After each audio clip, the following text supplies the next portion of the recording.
us or the opportunity to introduce yourself.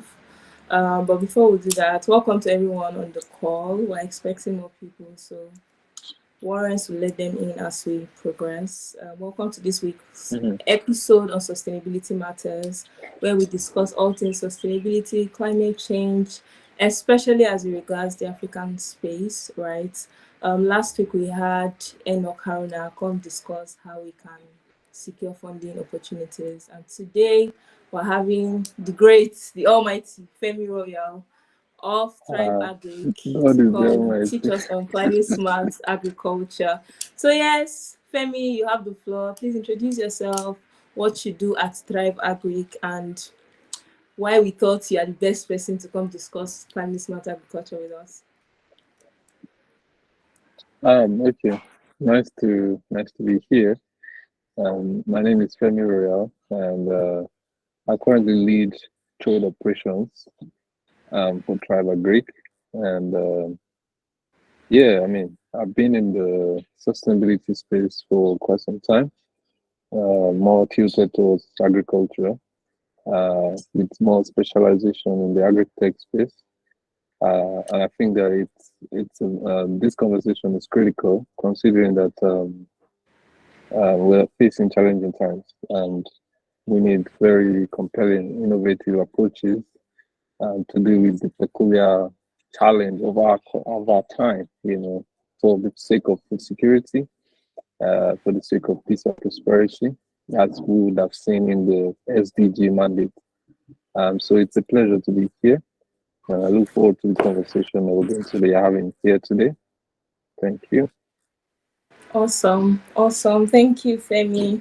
I think aside from knowing you personally, I know for sure that you've been playing around the agricultural space for a while now. What is your, aside, let's say school brought you into the field, let's just assume, aside from school, or what has been your driving force for being this involved? Because you are involved, you've worked in quite a number of places that are particularly focused on agriculture, the agricultural sector. What has been your driving force for this interest, right? Because it's not everyone that is interested in agriculture the way you are. So, what's been the driving force? Yeah, yeah. I mean, um, you can't take passion away from a man who is very passionate. So I'll say, like you just tried to describe, a very passionate agriculture professional. In this case, married advocacy to evangelism to being on the field proper, and also engaging in policies at high levels, even at the United Nations level, locally and regionally in Europe and other parts of the world. And I think that the passion started out from when I was young, because I came from a farming family. I've said this a lot of times. My grandfather was a cocoa farmer. They used to have like large fields of cocoa farming. I remember there was a time I had an interview in OGTV some years back, and I managed to wear the celebration gown. It's like an agbada that my grandfather used to wear. My father handed it to me. Whenever they're doing harvesting ceremony, there's always these harvesting ceremonies that are done. Back in the days when you're harvesting cocoa, you're happy because you're seeing the reward of your hard work. So I've had it traced way back. Though my father didn't inherit my grandfather's cocoa farms, of course, for social cultural reasons. Everybody knows. so, so he went into aviation, but his mind has always been in agriculture, considering that he also was born on a farm. So when we moved to um, our house in Ota, we have a very big compound. We had just a bungalow there, so and we're not much, three boys. So it was a good place to do agriculture. So I'd say that technically, my dad taught me everything I know I'll not say everything, like a large percentage of what I know in sustainable agriculture today. because we used to do a lot of farming in my compound. We used to do cassava farming, we used to do vegetables, we used to do pepper, we used to do yam, we used to do like typically everything. We used to go hunting for bushmeat and also so I got so interested, right? I remember there were times that as soon as we're coming from church, you know, my dad would go to the farm inside our compound anyway, harvest yam. We'll cook it. If we have excess, we'll go back to the farm, bury it as well as it needs to store it. So those were like practices that I was exposed to pretty much at a young age. So um, it became something that I was very interested in. I wanted to learn more about. So when I took in the opportunity to go study at the university, because all these things I was saying were way like 2000, 1999, 2000 ish. So, so when I went to school, when I wanted to start schooling, so I opted for agriculture engineering. Unfortunately for me, FUNAB gave me soil science, you know. So, the interesting thing was, I remember I and my dad were arguing, and it was like, what is soil science? Where are you going to work with that? No, no, no, no. So if we wanted to research about it, so I was like, oh, you can work anywhere. You can work even in oil company, which is what every daddy's want those days, But and anytime they say you can work anywhere, just know that where you can work is limited, Oil company So is so yeah, but it was convinced, you know. Yeah, he wanted me to soil make oil and science. gas money. Yeah, but we had tried. So Come on. so Who gave you can you hear me? Can you hear me clearly? that deception, please? Can you hear me clearly? Yes, we can hear you clearly. We can hear you clearly. Okay, great, great. Just to be sure. So I'm just giving you like a story point of my journey, right? Um, I mean, getting into university, I ended up finishing with the soil chemistry, which was different from the oil and gas parts of soil science that my dad taught. Oil and gas part is a bit tilted towards soil physics, which deals with pedology and the likes. But I do soil chemistry. You're talking cationization, cations, and all kinds of jargons. But good enough. Um, I the schooling opportunity also gave me more zeal in addition to what my parents have inculcated in me. To Yeah. take agriculture more seriously. When you see the stats of hunger in the land, especially Right. globally, when you have also faced hunger related issues, you start to think about sustainability. How do you provide food security sustainably? When you see people not having jobs, especially youths, for Right. example, I started to think of innovative ways. How can you help people, to see the agriculture as an opportunity? Because back in the days, everybody always sees agriculture as it's for the poor people, it's hoe and cutlass. It's limited technically, but we're starting to see how endless the opportunities are for us in the agricultural space. So that has sort of like been the inspirational source for my journey, and I mean up till now, you know, I'll stop there for now. Awesome. Nascestes pequeno, é do fruto de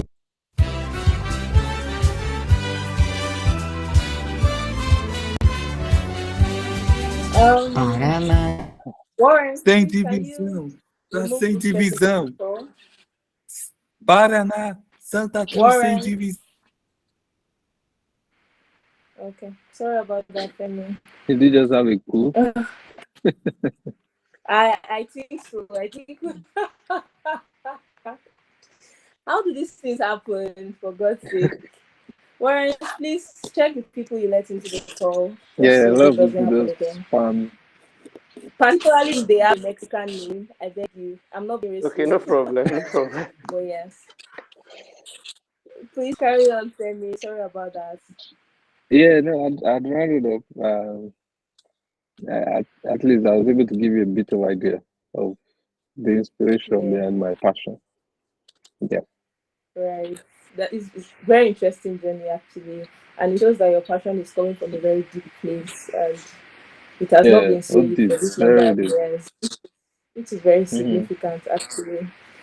Because I can't imagine being interested in agriculture in Nigeria or in Africa, really, where there's a certain stereotype. But that's a discussion for another day, right? But as I looked at this topic before I gave it to you, and I said, let's delve deep into it.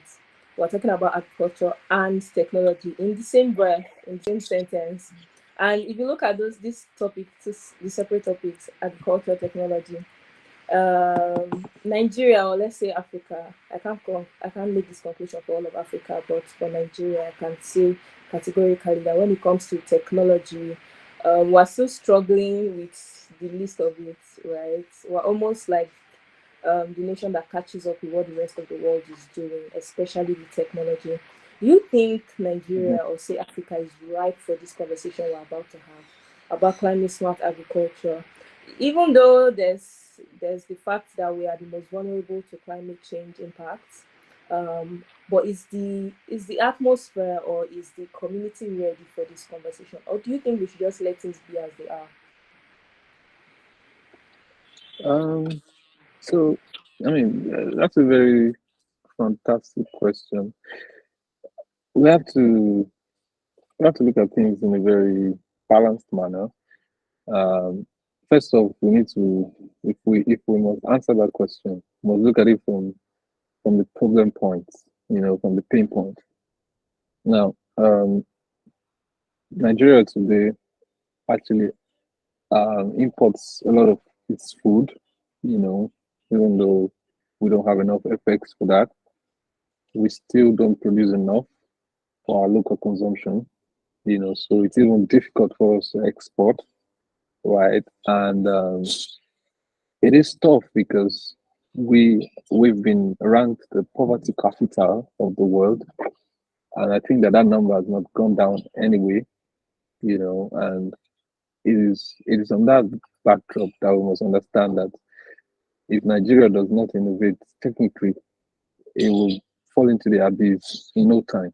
I was having a conversation yesterday telling somebody about how difficult, it is more expensive to import now than it is to export.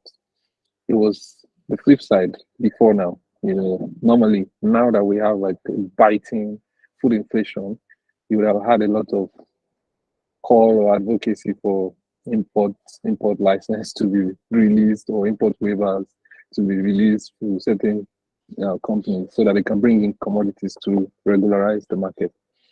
But you find out that that is very difficult because there's a global crisis, global food crisis. In 2015, SDG was set out to, you know, first of all, deal with poverty, deal with hunger. 15 years down the line, it's getting clearer that by 2030, we cannot stop hunger globally. So, and Nigeria is not left out of it. So, if we are not having conversation about innovation, about technology now, it's going to be a tougher call, when we're getting towards the end of the rope. So, and that's why for me, I've been advocating very actively since 2018 about the use of technology. When the first blockchain use case in agriculture came into play, I was I was on the team that deployed it. I was the only black guy at the time. And when we started to see the invasiveness of a lot of other tech innovations, I've always been at the forefront of championing that. But if you look at it more deeply, it's important to also say that we cannot, having the conversation is just one bit of it.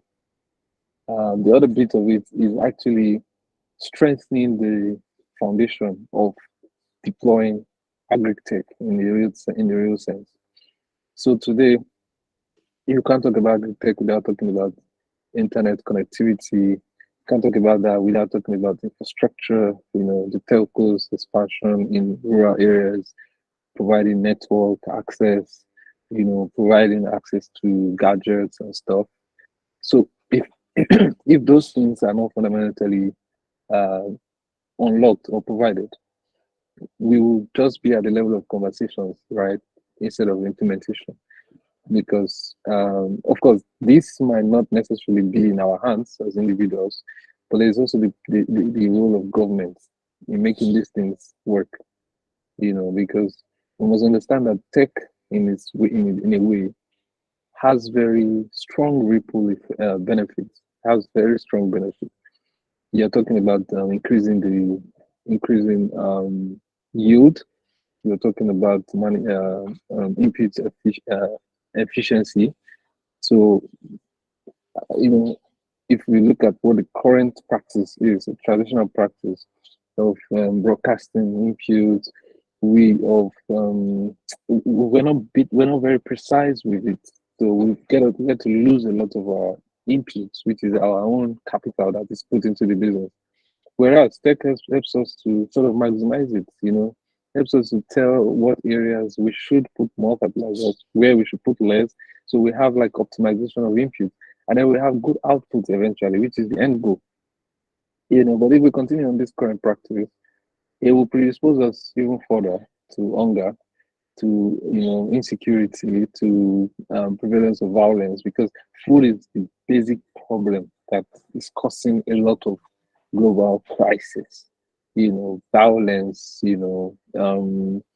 People, youth getting involved in crime, crime rate increase, and all of that. Largely, it's a food security issue because people need to eat, and they would rather go to where they feel they can get the means to earn to get the food. So um, we must go beyond conversation to answer your question on agri tech because we're overripe. We're the largest country in West Africa. I mean, largest African country, and we are growing at a very geometric proportion. So we need an enabler, which is technology. And we must go beyond conversations now. We must start to engage government.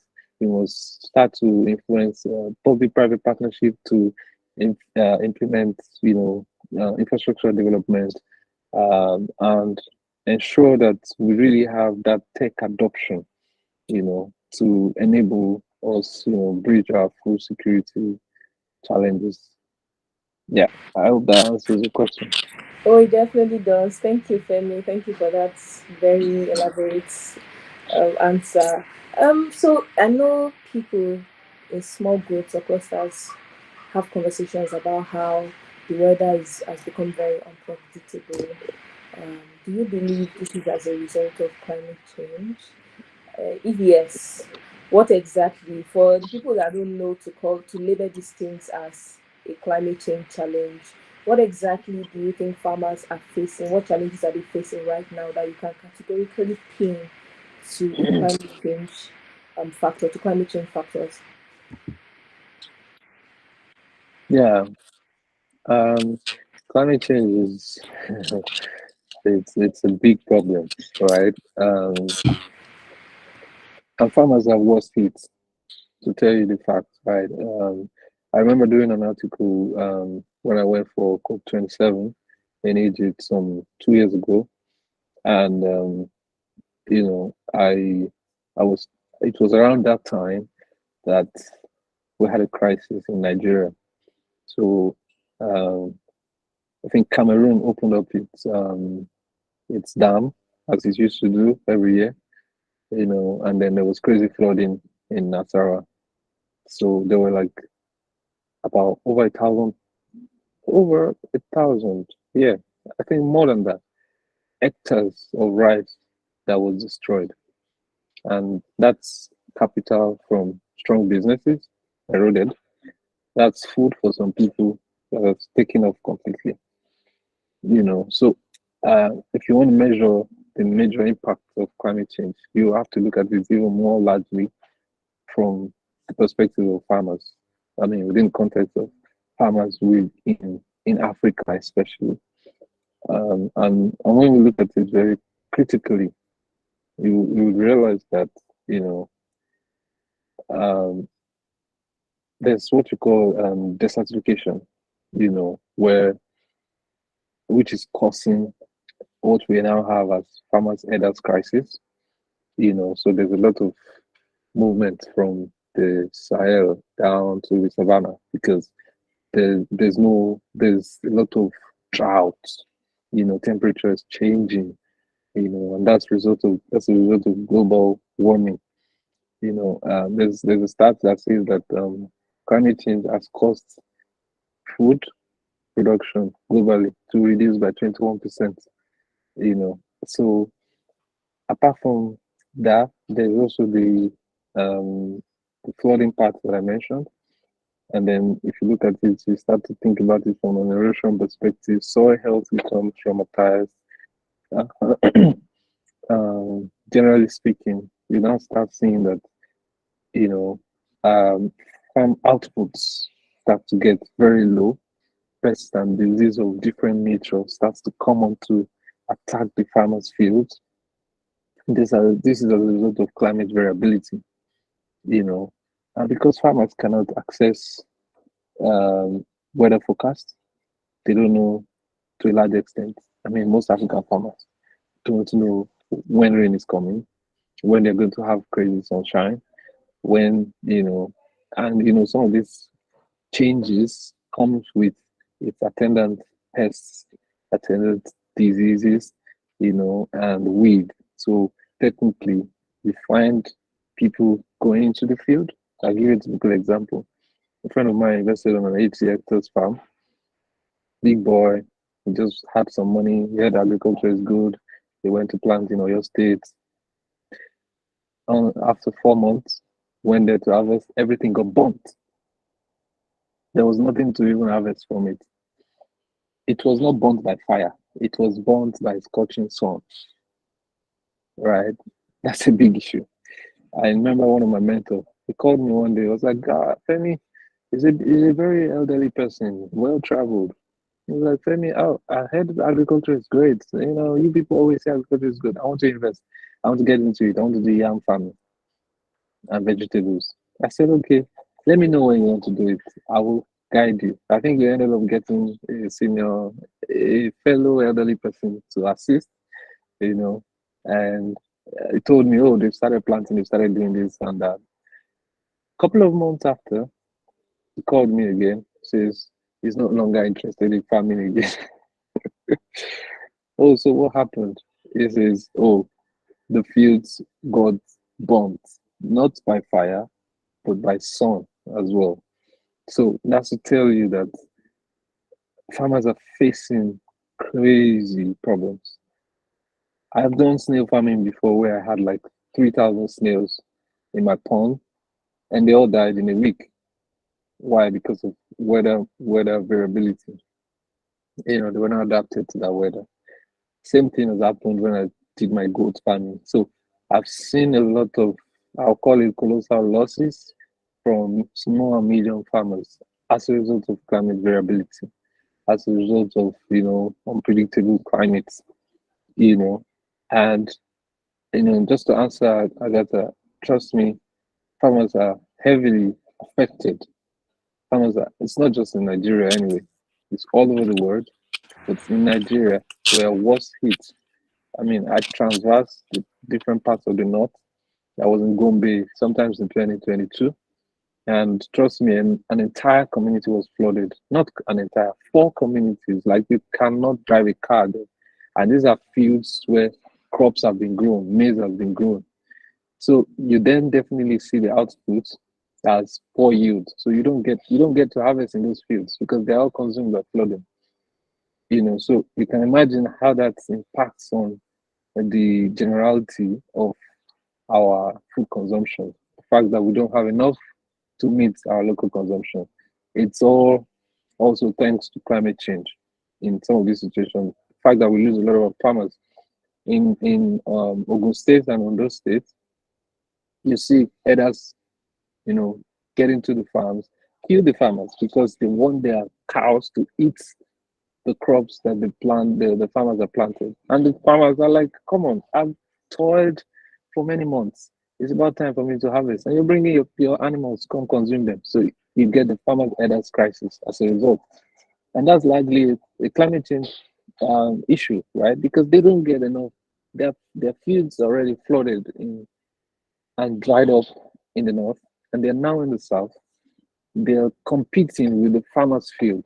The farmer is planting for him to consume, but now the animals have to also eat, otherwise they die. So it's a peculiar tough call, and climate change has put us in that situation. So we either adapt or we find a way to build resilience sufficiently, so that we can mitigate some of these issues. Otherwise, it will be a tougher call, in the nearest future.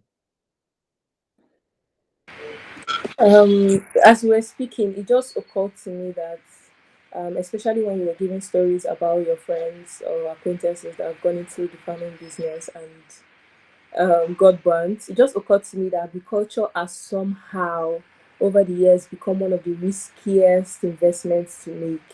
Like you put your money and your heart is in your hand the entire time, right? Because anything can literally happen, right? And it's all of this is feeding into the agriculture and food crisis we're having right now. But in your opinion, I want you to give us two ways what kind of technology can help us. I want you to help us focus on smallholder farmers and industrial farmers, right? What kind of technology do you imagine can solve, not all, even some will go a long way. Some of the challenges you've enumerated here, the fact that we can't even predict when rain is going to fall, right? And all of these climate related challenges you've mentioned. What kind of technology, even if it's basic technology, can help us? You can go from the basic to the advanced. Just share with us. Yeah. So in my experience, uh, a lot of people see technology as a tall order. Like it is, it, it is, it's like a foreign solution for a local problem. In some cases, it looks like that, right?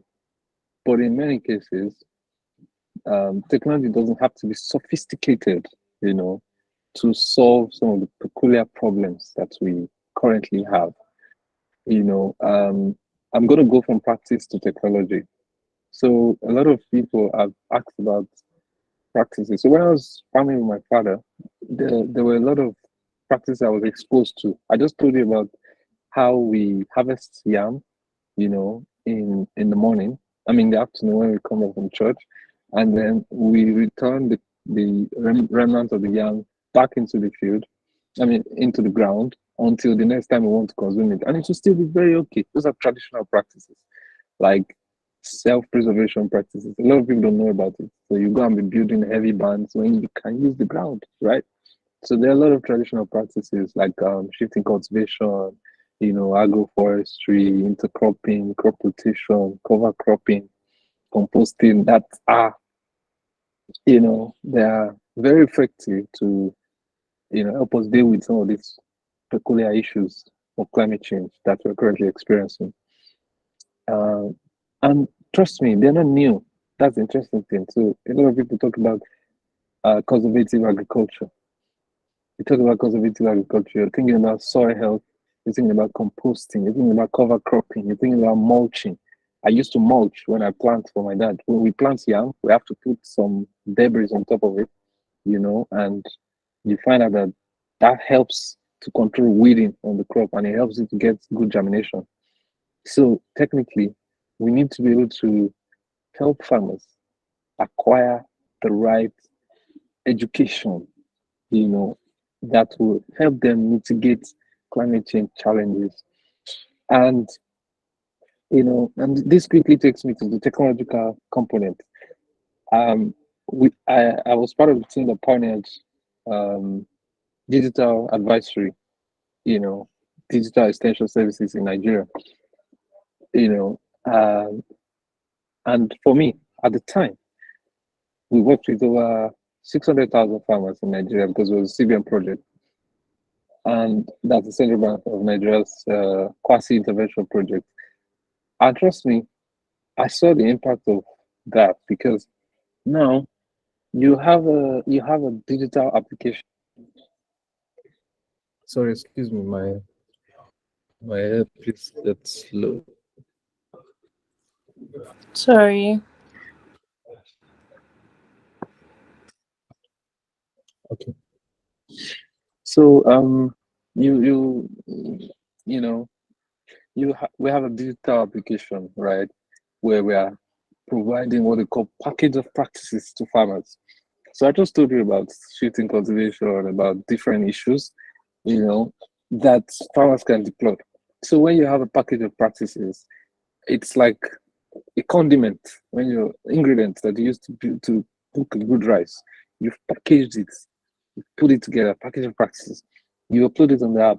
So your agent on the field, is communicating to you on the back end, and you're communicating to him on the front end, and it's communicating with the farmers in the process. So he's able to prompt the farmer per time, on what to do, what type of practices they should be deploying. If they have a disease invasion, what kind of practices can they use to defeat it? They have pest invasion, what kind of practices should they use to defeat it? They have weed issues, what kind of weed side can they deploy, or herbicides? And that worked very productively. At the same time, there's also the satellite component where we're using satellite technology to analyze the field from the back end. So there's the NDVI technology where we can use granaries to identify which part of the field is doing well. We use color combinations to also identify which part is not doing well, the ones in yellow, the ones in red. And then you're able to set up early warning signs quickly to quickly respond to the farmer's challenge. So when you see that the field is getting yellow, there's crisis. When it's red, it's already becoming where you need to deploy curative measures.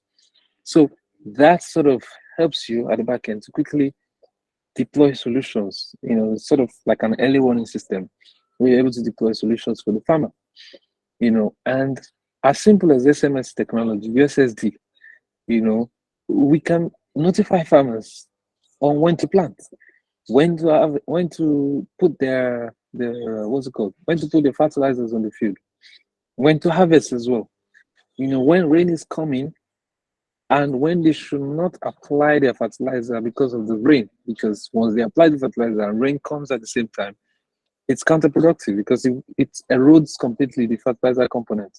And that's why you see them, they have a lot of fields and they're getting a 1 ton, 1.5 ton yield from a maize field, when in China, they're getting, in rice, for example, in China, they're getting 8 tons per hectare, they're getting 10 tons per hectare in different provinces.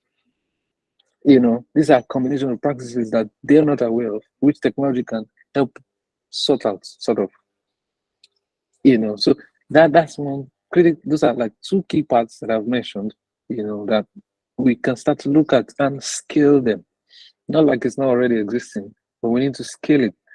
We have a lot of farmers. I think we have about 35 million farmers. How many of them do we have in an aggregated system that we can provide sufficient support for them on? And this speaks to how we can aggregate them into cooperatives, because a lot of farmers, it's difficult for you to deploy some of these solutions on 1 hectare farmer, half hectare farmer, because tech is it works at scale.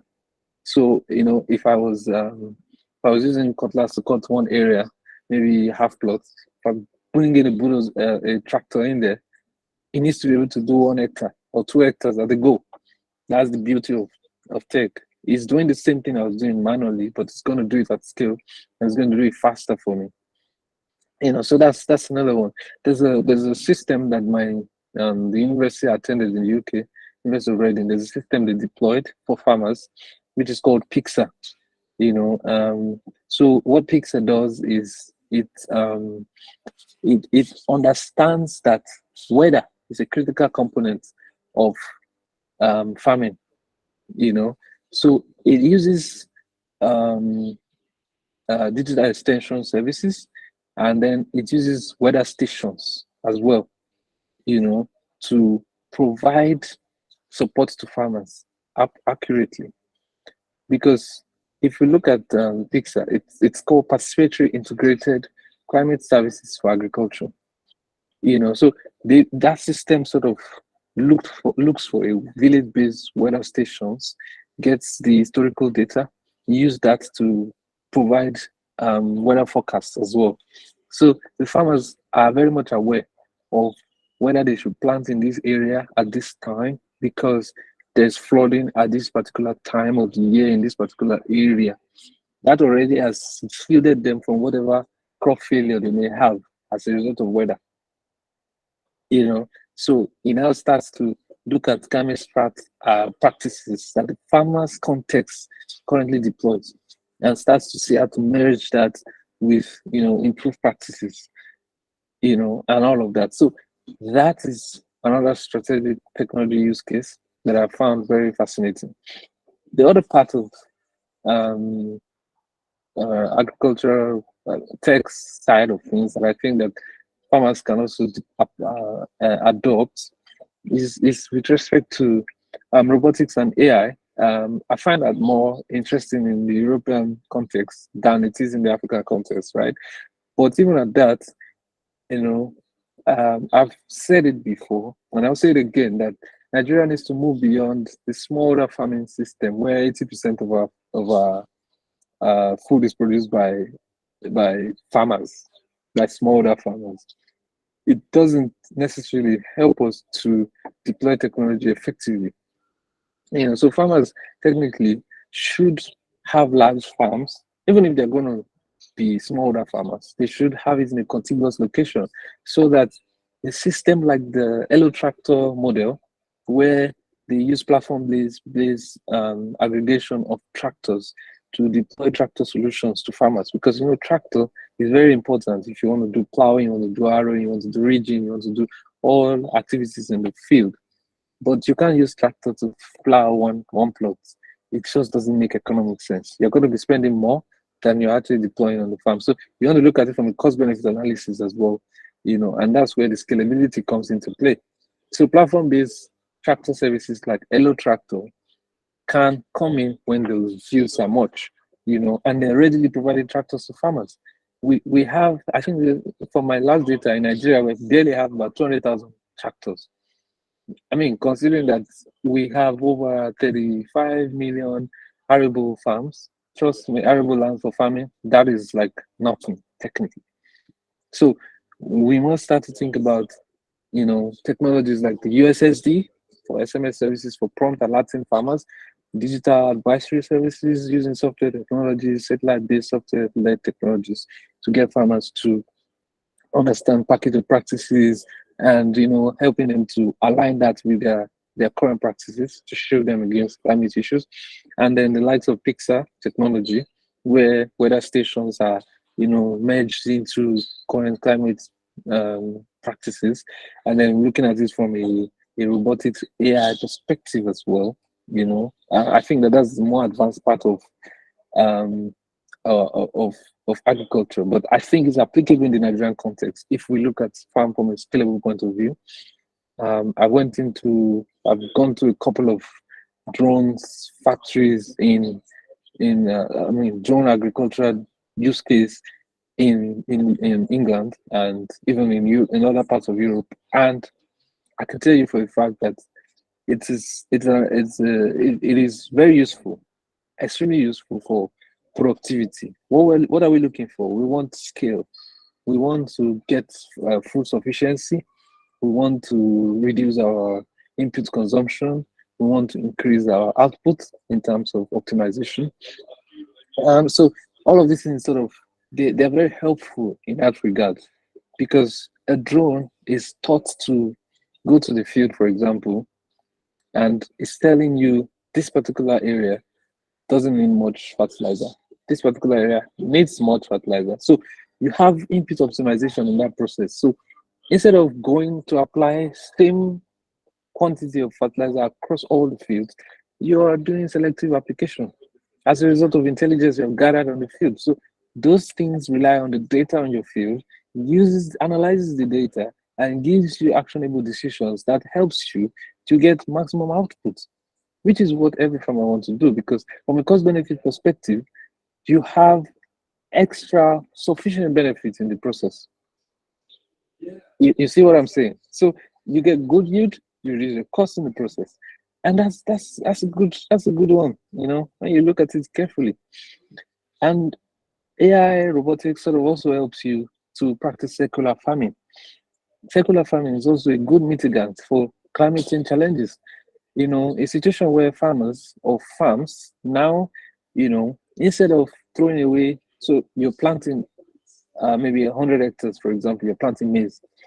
You harvest the maize, instead of throwing away the or burning of the studs and the stubs and all, you gather those things and then you go ferment it in a digester, right?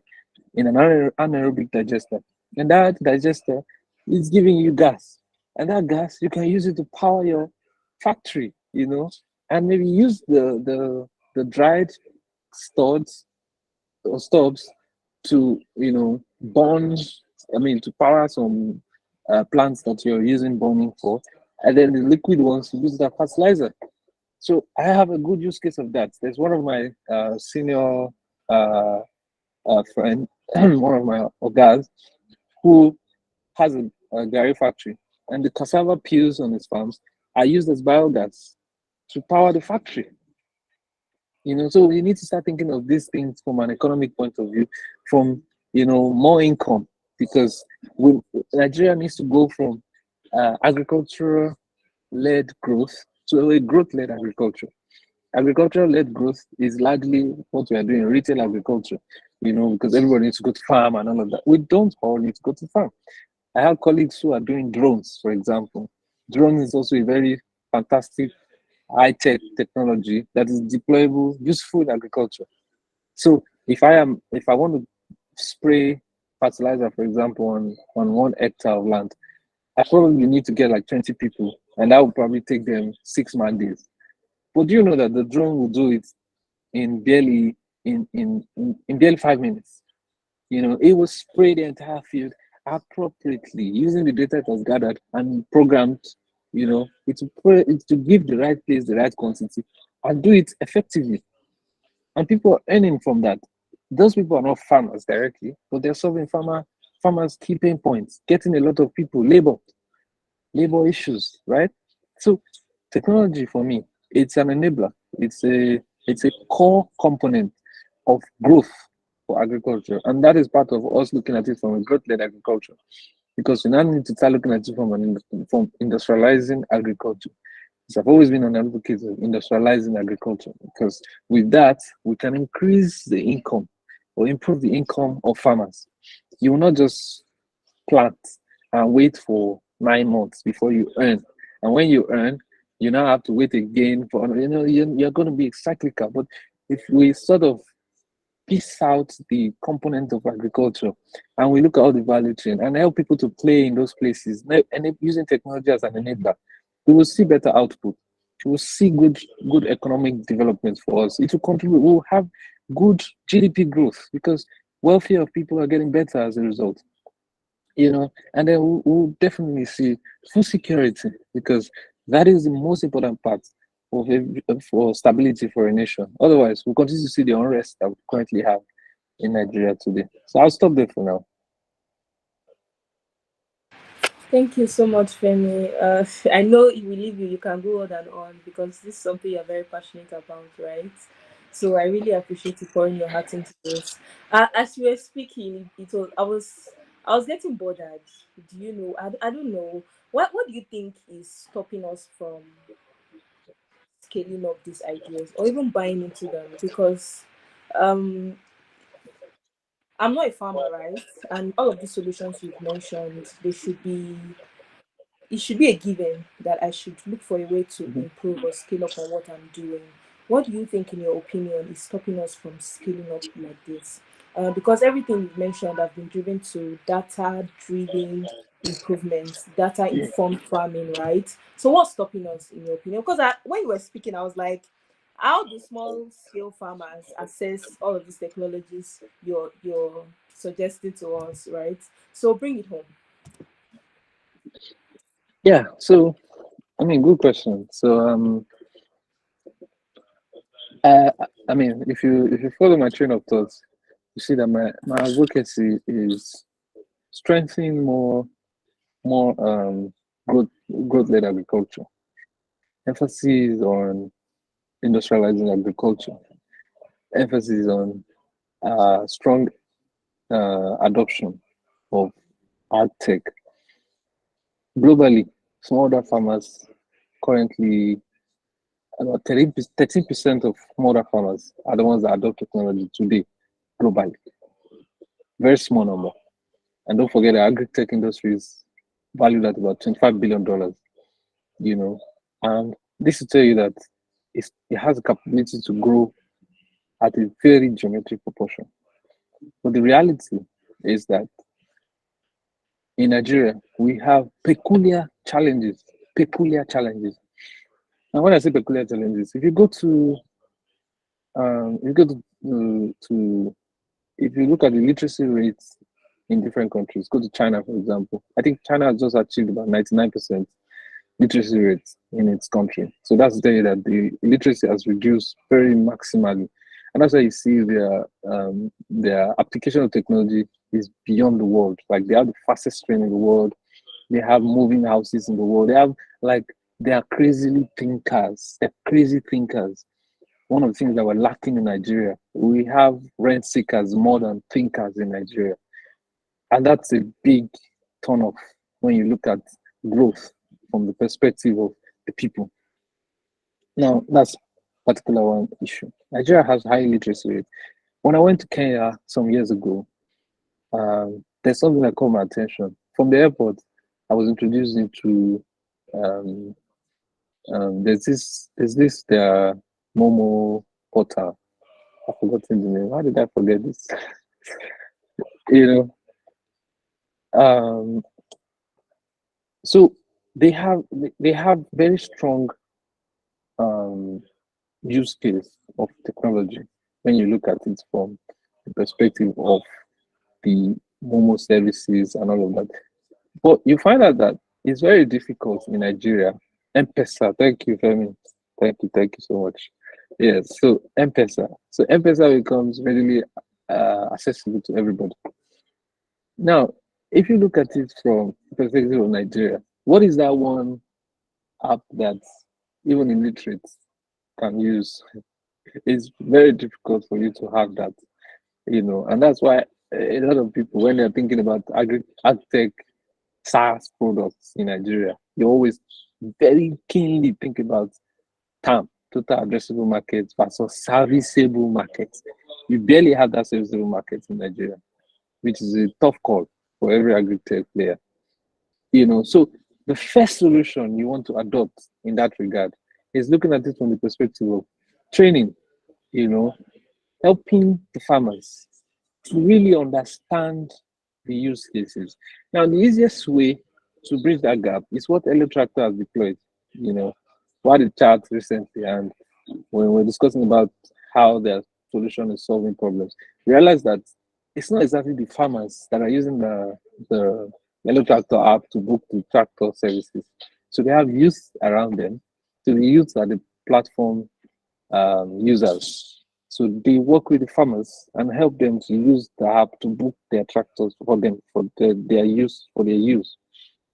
So and that's job creation because I mean, in about how many years they were able to get about 2 million people indirectly into jobs, 50,000 directly, and that's good because you're solving multiple problems in the process. You're helping the farmers to use agriculture indirectly. I mean, to use the acted solutions indirectly. You're also helping the youths to get jobs directly. All right. So you're solving multiple problems in the process because you're using tech. But in this case, the farmers are not the one using the tech directly. We have not really gotten to the point where it's easier for farmers to use the tech. So Femi here as well. I was talking about drones use earlier. Where you can typically save time you can typically save cost as a result of deploying drones to spray fields, and you get your job done very easily. But you don't expect the farmer to own a drone, right? You also don't expect the farmer to use a drone on his field. But you can get developers like Femi who would, aggregate the farmers, especially remembering that I mentioned contiguity earlier, the fact that they have to be contiguous in their fields so that it makes sense from a tech scalability point of view. You can get people like that who will take that as their bread and butter, their own business, their own use case, and then deploy it on behalf of the farmers. So we'll continue to see a lot of tech usage on behalf of the farmers. Remember when I talked about the digital extension services earlier? Most of the on the field activity that we monitor from the back end were done by our agents on the field. So our agents on the field are the ones that use the mobile app, to collect data and to deploy the package of practices, advising the farmers for time, right? While we get the data from the back end after synchronization. But then, if I give the farmer the phone and the app on it, it's going to be a wasted effort. So that peculiarity is one of the things that I think that we must recognize first, all right, and then adapt to. So all the adaptive strategies are the using the young people to work with the farmers using technology. The farmers are not good enough until this batch of smallholder farmers leave the scene, and we now have maybe new generation farmers who are not just small scale players, but are also large scale, medium to large scale players. Until then, we will continue to have some of these peculiar challenges that we're having, right? But um, largely, so where I'm going is that technology can be used at the moment in Nigeria, just that not with the farmers directly. It's going to be an indirect method. But the good thing is that that indirect method also creates jobs for the youth, that we're using in the process of solving the problem. So we're solving farmers' problems, but then we're also solving youth unemployment problems in the process, right? And that's giving us a lot, it's giving us a bundle of benefits in the process when you look at it from a benefit realization point of view. So I don't know if that answers the question. Oh, it definitely does because you highlighted the place of training and education, and then establishing middlemen between the farmers and tech-enabled youths, right, or tech-wise youths. And that, sorry to add to that, Sure. we must not also excuse the place of government because government plays a very strategic role. All the technology that we're going to have would have deployed or that would have utilized effectively if we don't have a good policy framework that allows for it, if we don't have investment into last mile infrastructure development, if we don't have enough capital deployment in form of subsidies, for farmers, we will not make any progress. Developed nations of the world still deploys subsidies on a very maximum level. I went to a farm recently in England, and it was a 1,000 hectares farm. What he was only doing there is pasture, right? But the only reason he's doing pasture, I mean, you know what pasture is? Just grass. Imagine planting grass on 1,000 hectares. Does that make sense? But there's a government grant or government subsidy that encourages that. So they want to benefit from it. And as a result, they're incentivized to do those things. So we need to be able to incentivize these things from a policy maker point of view. Government needs to be serious about its investment in that, in developing the last mile infrastructure, in increasing connectivity at the internet level, in providing electricity, in all the critical things that are enablers for tech adoption. Otherwise, we'll just realize that everything we're doing is really not yielding enough benefit as we expect. Thank you, Femi. Now my list is three, right? So that's good. Thank you so much. I see you mention Elo Tractor a lot in your responses, and I know you work with Thrive Agric as well. So can you give us examples of communities that are already in their own way solving for these climate tech challenges that we're having? Yeah, I mean, easy buy. First point of call, Tribe Agric. So Tribe has worked with hundreds of thousands of farmers, has given them what we call their agricultural operating system, AOS, where they're able to capture the data of farmers, their farms, they're able to analyze some of this data, provide packaging practices for them to deploy appropriately, so that they can get good yields and all of that. I've talked much about digital essential services, which is one key area that Thrive really thrives on. There's also the part of crowding markets, because one of the problems of climate change that I forgot to mention earlier is the fact that there's post-harvest losses, post-harvest mismanagement. So when crops are wasted and and they're not managed properly, especially after harvesting, it's also part of what yields causes climate change. Because don't forget, agriculture is a great, it contributes 1/3 of global emissions, you know, and it is from livestock farms that are high emitters, and even field crops as well. So it's a big issue, right? So you find um, um, digital platforms that aggregate buy opportunities, like Trader. There's one that Thrive is developing like that, where you know you can. It's a digital marketplace technically. So if you have good digital marketplace that also provides access to logistics and provides other post-harvest management activities, cleaning and whatnot, you realize that post-harvest losses drops maximally, and that is helping us reducing climate change and also getting the maximum benefit of actually doing agriculture in the first place. Right. So that is one part that Thrive is doing. Hello Tractor, like I mentioned earlier, I did a very extensive research on them. And interestingly, we met in Italy recently.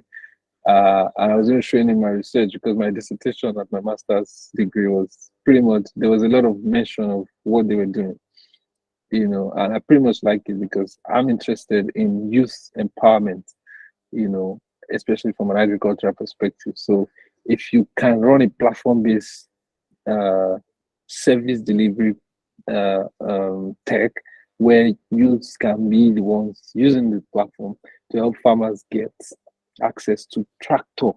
Tractor, for example, tractor is very critical. We don't know if you want to run skills, agricultural skill, you need tractor. We don't have enough tractor use cases in Nigeria. You find that a lot of people are still tied to 19th century agricultural system of using cutlass and we are past that level. We should not even be there anymore, right? We should be thinking of how do we do proper agriculture. So Electric Tractor sort of encourages that, which I very much appreciate them for. And I'm happy they are now in Nigeria and they're also deploying activities back in Nigeria. And there's one of my friends here as well. His name is Femi Adekoya. He also does drone services. I remember in 2018, one of my core campaign in agriculture, I even bought a drone. And my friend was studying in the UK then. I told him, please bring me new drones. I sent him money, brought the drones. We were doing the use cases in Funab at the time, right? So when I see, what he's doing now, it's exciting because we need to encourage, the influx, the infusion of tech into our agricultural practices. So now you find people like him, providing field services to agric farms, large farms, small farms, whatever the categories, and they're helping them save time. They're helping them, save their costs as well, because you don't need to spend so much on hiring people that will not even work at the end of the day, and then you have a lot of inefficiencies in that process. So you just get your drones out there, and they spread the field evenly, and give you better output. What's better than having that in the first place? So, and you find out that beyond the private companies that are doing some of these things, you find a lot of you know uh, international organizations like the UN. So in my time working with the UN, we were able to we see a lot of investment get towards, agri tech specifically, because they are starting to see that youth unemployment is very massive.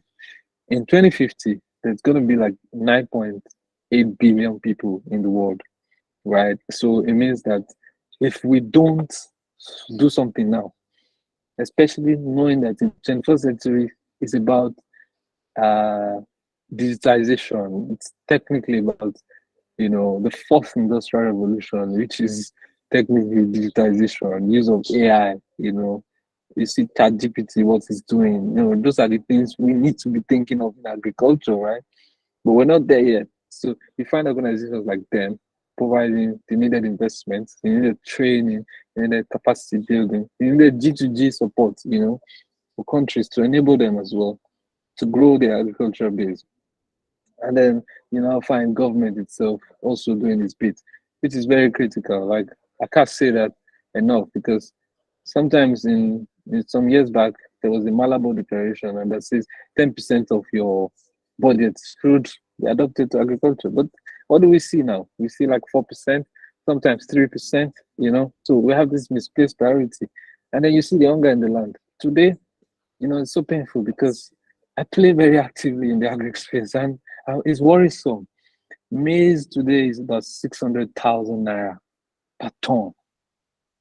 Don't forget, in 2020 or 2019 even, maize was barely 95,000. Bro, how has that moved from 95,000 in how many years to 600,000? 600,000 is just this month. Trust me, it's probably going to get to 800 by the middle of the year. It's sad, right? But we're not thinking about the ripple effect that our activities can yield for us as a country. And I said it earlier, nobody's coming to save Nigeria. Everybody's in a global crisis. Russia, Ukraine is suffering. Israel and what's it called? Israel and Palestine, they are having their day out. The Red Sea, Suez Canal, the US, everybody's having their day out. So it's more expensive to import now than it is to export. That should send a very strong message to us that this crisis looming. And if we don't do something now, man, we're gonna all pay for it. Hunger is going to be crazy, and I don't wish that for anybody. It has its own mental torture that it gives to people. So I hope that, our people rise up to this challenge and create that enabling environment for agriculture to really become. Thank you. Thank you, Femi.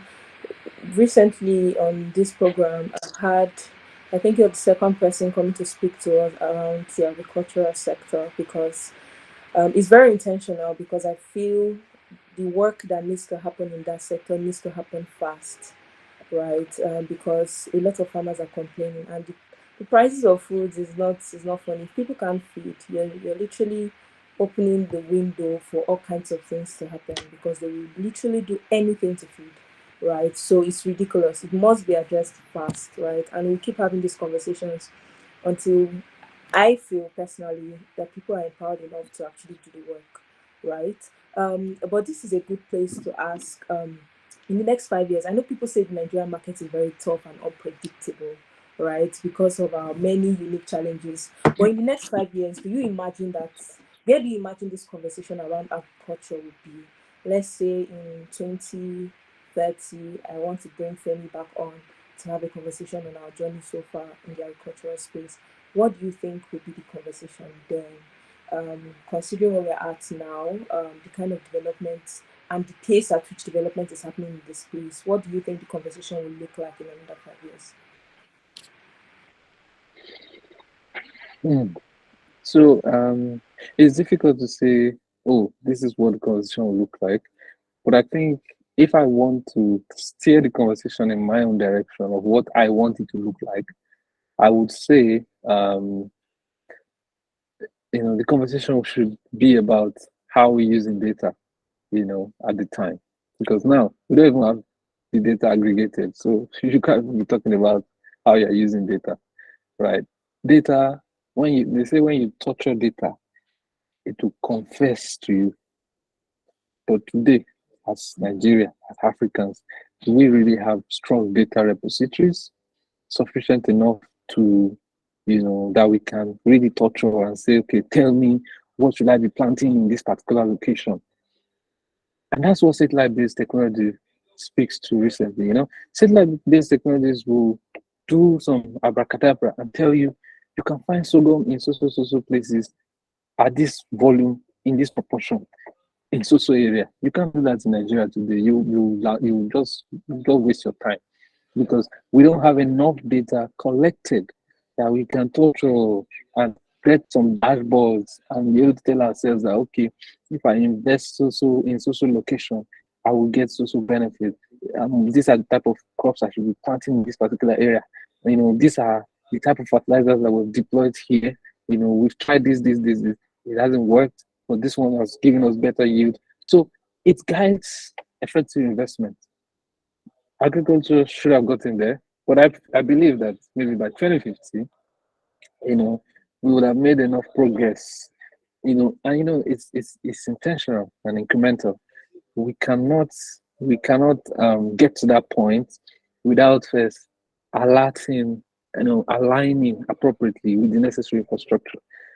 We should have implemented some data gathering tools sufficient enough to hold enough data into repository that we can touch around and get insight from. So today, if I'm coming from maybe India, or let's say I'm coming from Canada, for example, I don't have intelligence as to what I should be doing in agriculture, and I think that's a big aberration.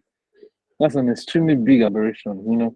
If you want to do oil and gas today, you know what to do because some people have been doing it for many years. They've been collecting enough data around it. But in agriculture, we don't have that because we've made it so retail in nature that we don't even retail structures have enough data, compared to agriculture. We don't have data. And trust me, anything you don't have data on, you don't have control on it because you cannot make data-driven decisions around it. And we need to consistently make decisions that will stop hunger, that will kill poverty, that will provide decent work within the system, that will promote food security. But if we don't have enough data to guide our decision making, we'll just be we'll be betting. Let's try this one. Trial and error. We keep doing trial and error. We've been doing trial and error since the days of our father. We call it native intelligence. Native intelligence has not helped us in any way. Has it helped us? It is useful, but it's not sufficient.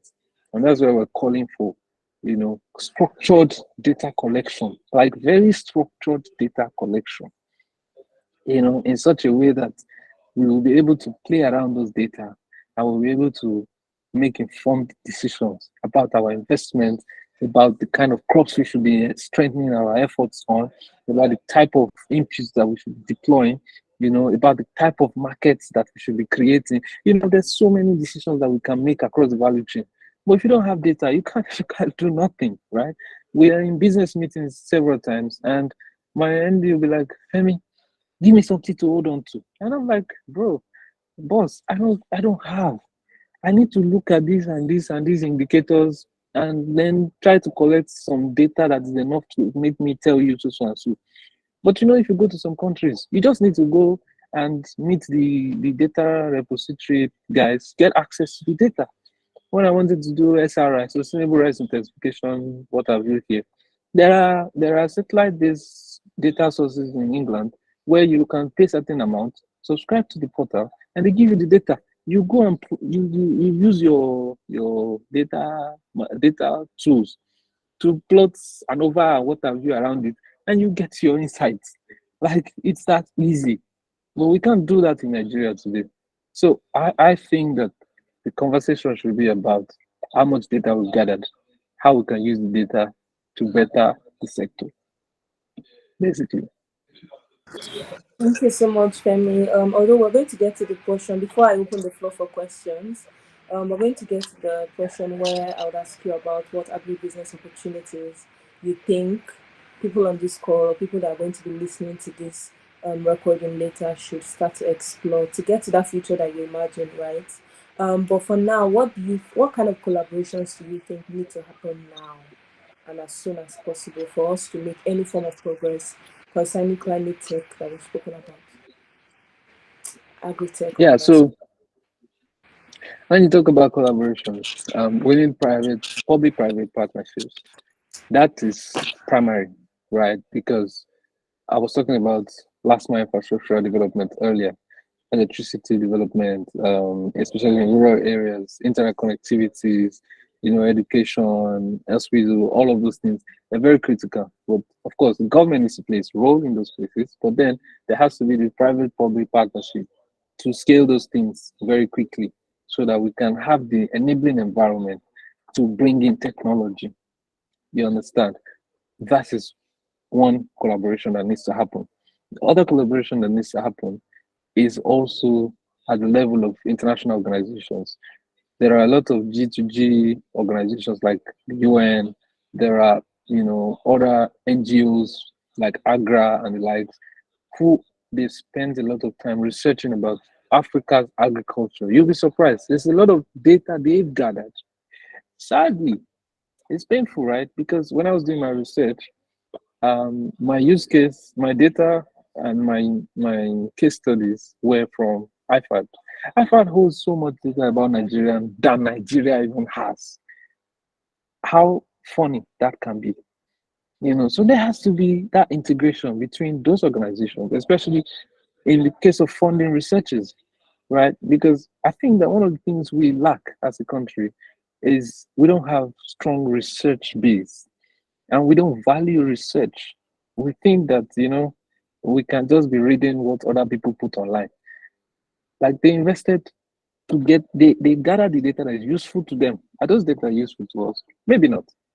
So we need to invest in gathering data, in researches, that are very useful to our context.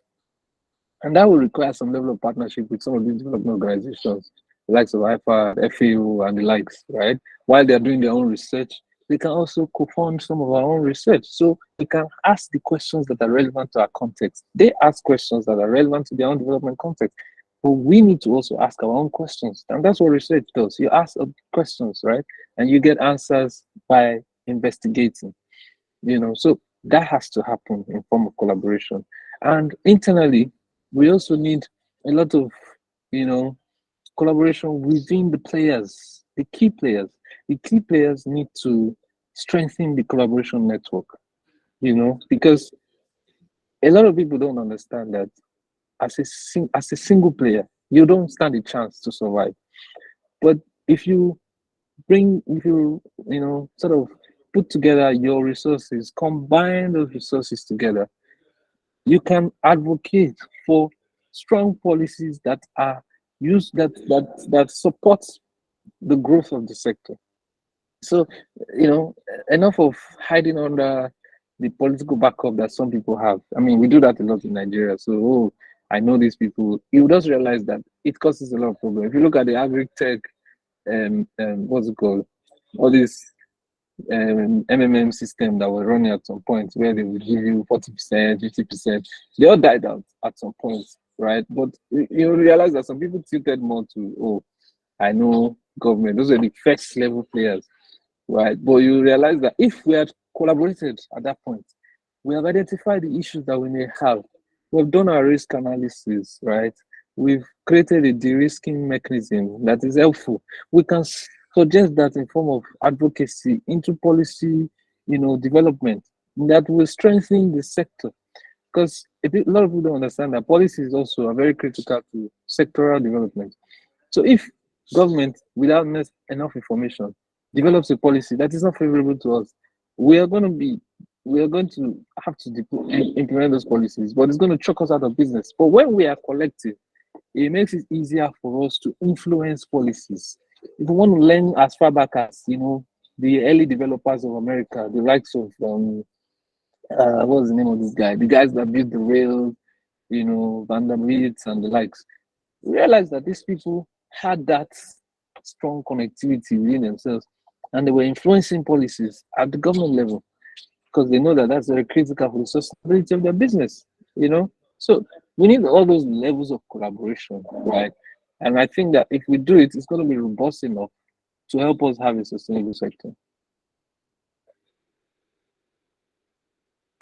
Thank you so much, Femi. Thank you. I know there are some other players on the call. I really do hope that they explore all of this honorable mentions that you've made, right? So to wrap this up, so we can give room for questions. What agribusiness opportunities have you found that have a good intersection between addressing climate change challenges, the agricultural sector, and then technology? You say something you're looking at and you're saying, okay, this is going to be a good idea, and this is going to solve for some of the major challenges we're having now. Get into this, right? I'd like you to advise people on the call on that. Bearing in mind that there are people that are going to also be watching this, right? Not just people on the call. And just to wrap this up, in your own experience, what agribusiness have you gone into that has burnt you? Just share with us that you put your leg, you were like, oh my god, who sent me? Not for Nigeria. So if you can share that with us, that would be a good way to wrap this up. Yeah, so I'll start from my experience and I'll go into opportunities. So, I at least for those who joined earlier, I've talked about my um, how I've come from a farming family and how I've been inspired to continue to stay in agriculture this long. You know, but again, I have I think that if there's anybody who has had major colossal failure in quotes in agriculture, I think I'm one of those persons because I've spent the last 10 years or more experimenting agriculture, generally speaking. And so it's even easier for me to advise anybody, as much as possible in agriculture. But usually I don't want to be a doomsayer because a lot of people think that, oh, it's easy. Like, it's not just farming. I went to school for how many years? I still make some mistakes. I have colleagues who have also made a lot of mistakes. One of the mistakes I made in the past was when I did livestock farming. Um, I invested about 10 million naira, I think. Yeah, this was in 2019, if I'm correct. Yeah, 2019, 2020, during COVID. Yeah, 2019. Yeah, we I I mean I fenced the entire compound, bought a new gate, did all sort of capital expenditure. I mean I can't access those things now. They are somewhere, I'm looking to sell them upstairs, But then what did I get them for? I got it them for livestock farming. I wanted to do goat farming, red bururu, from the north. Nobody told me that I was setting myself up for failure. We have done everything. Like we've done all the business plans. We've sat down. We've done every evaluation, feasibility study. What have we not done? And that's why I was talking about data. Trust me, if I had enough data about that practice, I would not have done it. You know, I would not have wasted that much money. It was a lot of waste. It didn't. I don't think we spent up to 3 months before the whole enterprise crashed. Because all the animals, I went to the north to buy animals. When it came to Otta, it did not stay more than 2 months. Everything died. The people that I hired to be monitoring it, they were not far from me. Every day they were just calling, it has died, though. It has died, though. I want to go and bury it, though. And they kept doing that. Even I would say snap picture. I have insurance on all these things. Let me even claim my insurance. They will not snap picture. I know they killed it. So it was then that I knew that goat farming or cow farming was not in my staff. I So think I I'm shut interested that in one your off. failure story, Femi. Sorry to cut you short. So what was killing them? What was the problem? Yeah. So a mixture of things, right? First thing is we didn't have a good we made a terrible decision on situating the vet doctor not very close to the animals. So the vet doctor was in Abeokuta, but the farm was in Ota. It's still in Ogun State, maybe 1 hour drive. But the reality is, if if you want to have a livestock farm, you must have a sit-in vet doctor. Otherwise, you lose. So that was a lesson I learned with a lot of millions, right? But then also, there are no truthful staffs in Nigeria as such. So some of them, they were killing the animals, they were eating their own things, right? So, but that's why I said send me picture. I mean, if an animal dies, it's not hard to snap the picture and send to me. But they won't send it because they've killed it, they've eaten it. So, but between when I will travel and come, my house was about 30 minutes from there. But between when I'll travel to drive there to the farm, trust me, they've already buried it. You know, what they've eaten, they said they buried it. They're just smelling in the environment. So, so that was a mess. Trust me, it was a mess, an entire mess. You know, so it was a tough one. I learned it gradually. The second experience was okay. That one's even a layer. There's another layer on that experience, and that layer was when I saw that these things were all dying. I had a few of them, that were still okay. So I just made a decision. I had a friend who was in Ogun State government. He was a vet doctor with the Ogun State government. So he was living in Ogun State. So he had his own livestock farm. So I was like, guy, let me leverage you. All these animals I bought, a lot of them, they've almost finished dying. Come and carry the rest. Keep them for me. I'll pay you. Don't worry. Don't worry about my own asset that is already becoming idle. So I gave them to him. I even bought more. I bought cows, I bought horses, I bought rams, all sorts of animals, goats, sheep, what have you, name it. I took them to him. So I will always come maybe once a month and all of that. We did that for like 4 months, 5 months. Suddenly, I cannot use this guy again. Till today, I can't find any of the animal. I can't do anything. I can't find him himself. So it has gone. you know, you know. And that taught me that man, Nigeria is a very hot place to do investment. You must be strong, honestly. That's my second experience. And there's another. I'm telling you, like the high, heavy capital experience now. And there's another one which I did in 2020, during COVID. I started the construction of a snail farm. We spent a lot of money then. We even crowdfunded. I ended up paying all the crowdfunded money myself, millions. I still did. They still showed me the video today, and I felt like crying. Constructed block, bought sand, bought gravel, did everything. I supervised the project, built a snail pen. I think it be about 30 pounds.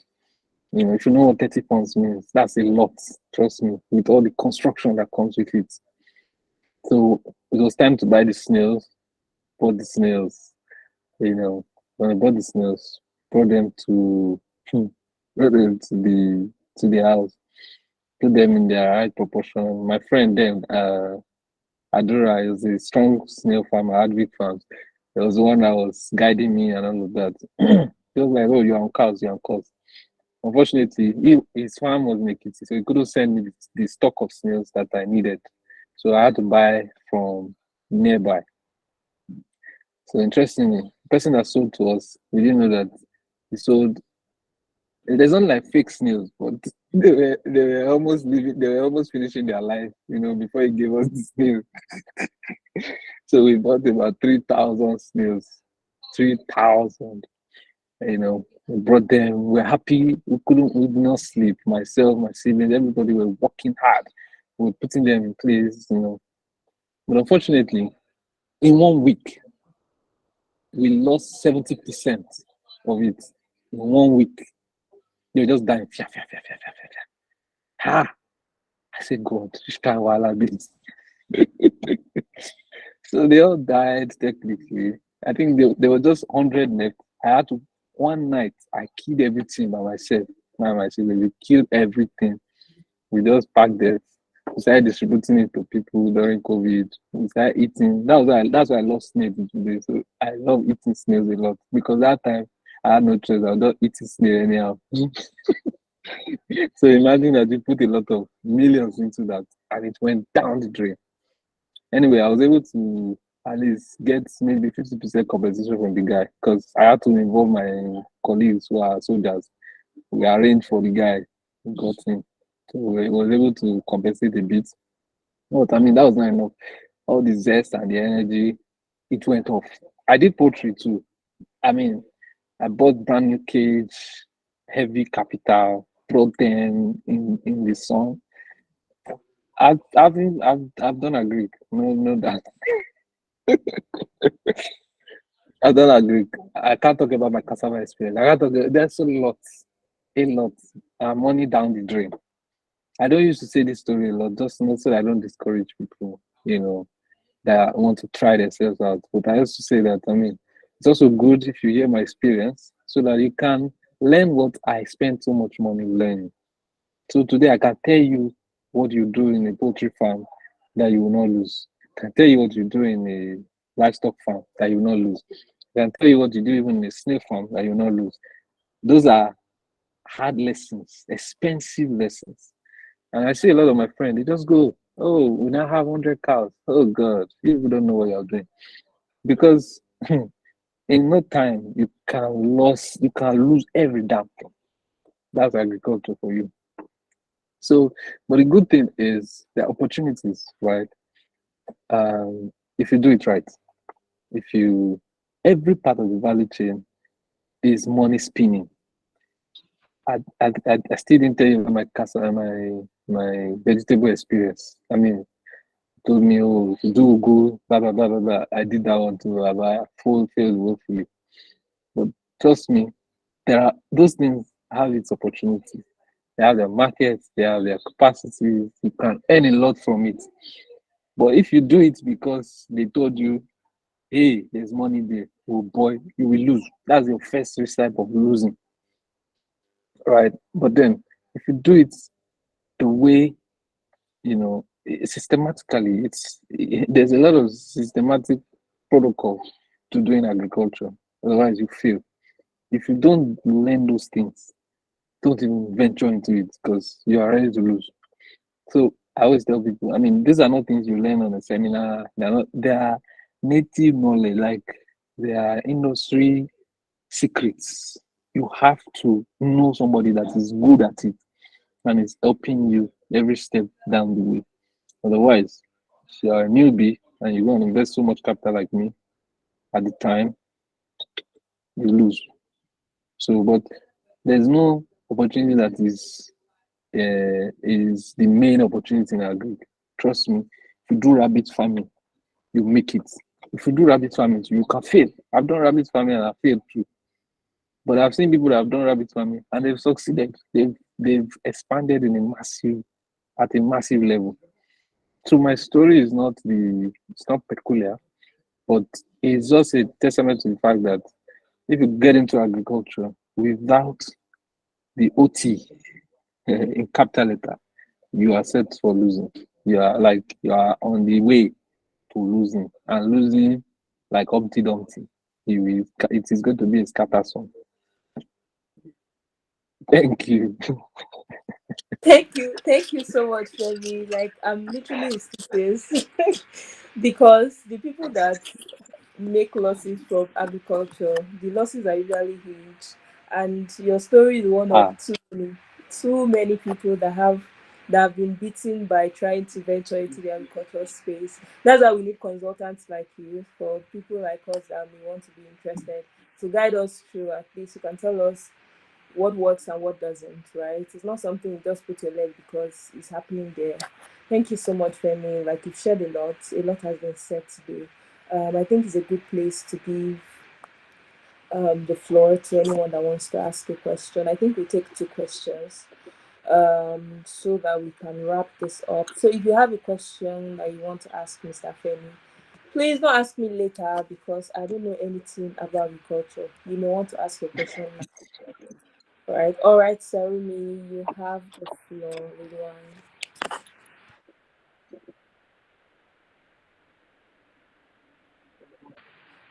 Go ahead, Lilian. You can ask your question. Good evening, everybody. Good evening. Happy Saturday. Mr. Thank Femi, you. thank you for your timely presentation, educative webinar. I really enjoy your speech, the way you talk, and even your experience. Thank you for saying that to us. Yeah, my Okay. question. Yes. Now, with all those innovative adoption that you mentioned earlier, that will help. I mean, regarding the technology that will help agriculture in Nigeria, please, is there any theory that back it up so that for a reference, so that we can read more?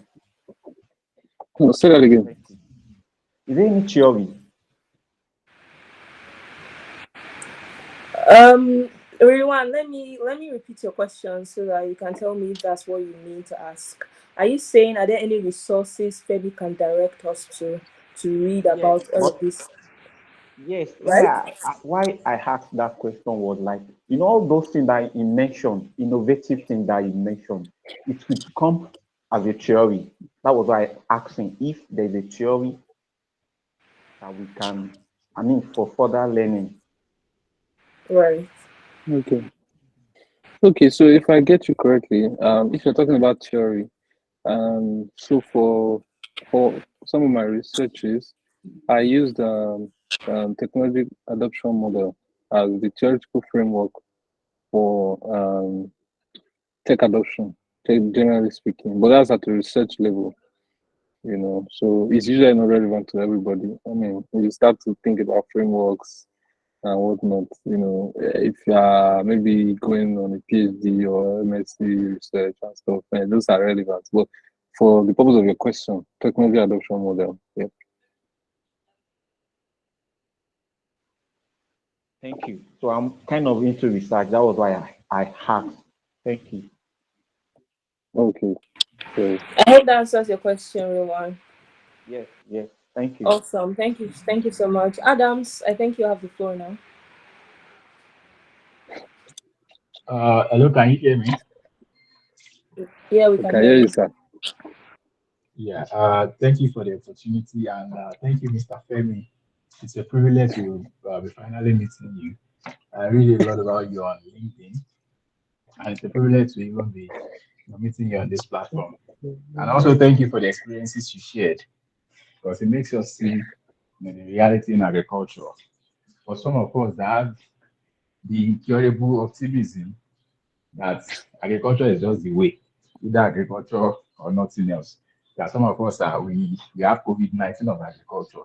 So yeah, a quick question is so what are the things what are the things you feel in a very in a very short way? Like what are the things you feel if you tell a newbie coming into livestock, okay, coming into integrated farming now, because I'm into integrated farming, and presently we are running our minimum viable project, and we are just bringing a lot of technological adoption. So what are the things you feel you can say to a newbie like us that can push us forward? So for example, we actually okay. Let me just pause there. So let me allow Mr. Femi to help us with his experience. Thank you. Okay, so for those who are listening to Adams, Adams is a good friend. Don't mind him that he's saying Mr. Femi.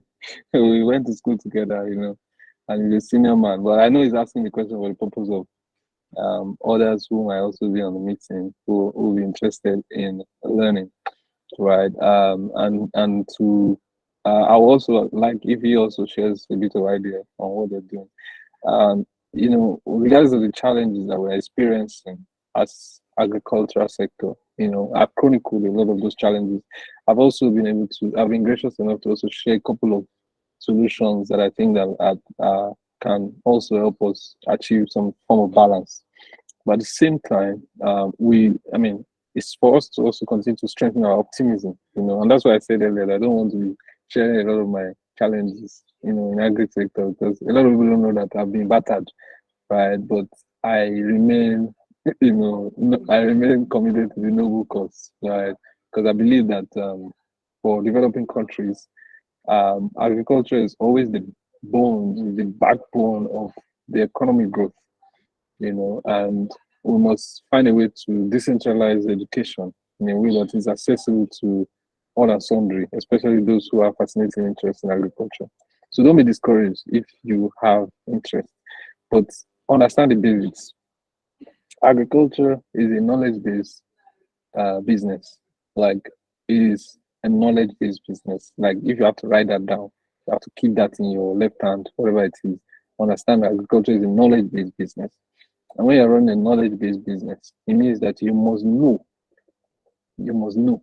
Like there must be knowing. You must know what to do, when to do, how to do it, to guarantee your success. Once you mix and match the knowledge, you become it becomes a catalyst for your failure. So I had gone to Agric school. I had read a lot. I mean, I've gone to a lot of seminars. As at the time that I started my livestock farm. I mean, as at that time, I was already 5 years into the sector, if I'm correct, or more safe. I mean, considering the even unstructured background I had, but I still failed. Why? I had this, confidence that I know this thing. Livestock. It's livestock now. Livestock. Ah, we grew up rearing goats. My first school fees was paid by selling goats. My father sold one of our goats. That's what they used. How much were we paying them? Paying about 20K. Sold one goat. I was running around the street to catch the goat. I ended up selling it. you know. But when it became time for me to grow the goats proper inside a structured environment, and that's when I knew that the goat I was rearing, that one is a special one.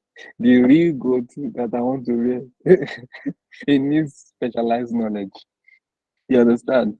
Same thing, we rear fowls. Like, if you want to eat in every one evening, they just say, hello, my dear. Once they say, go and catch one fowl, you already have dinner, like proper chicken, not the type of chicken we are eating today, proper chicken, you know? And when it was time for me to do poultry, I suffered because it's different.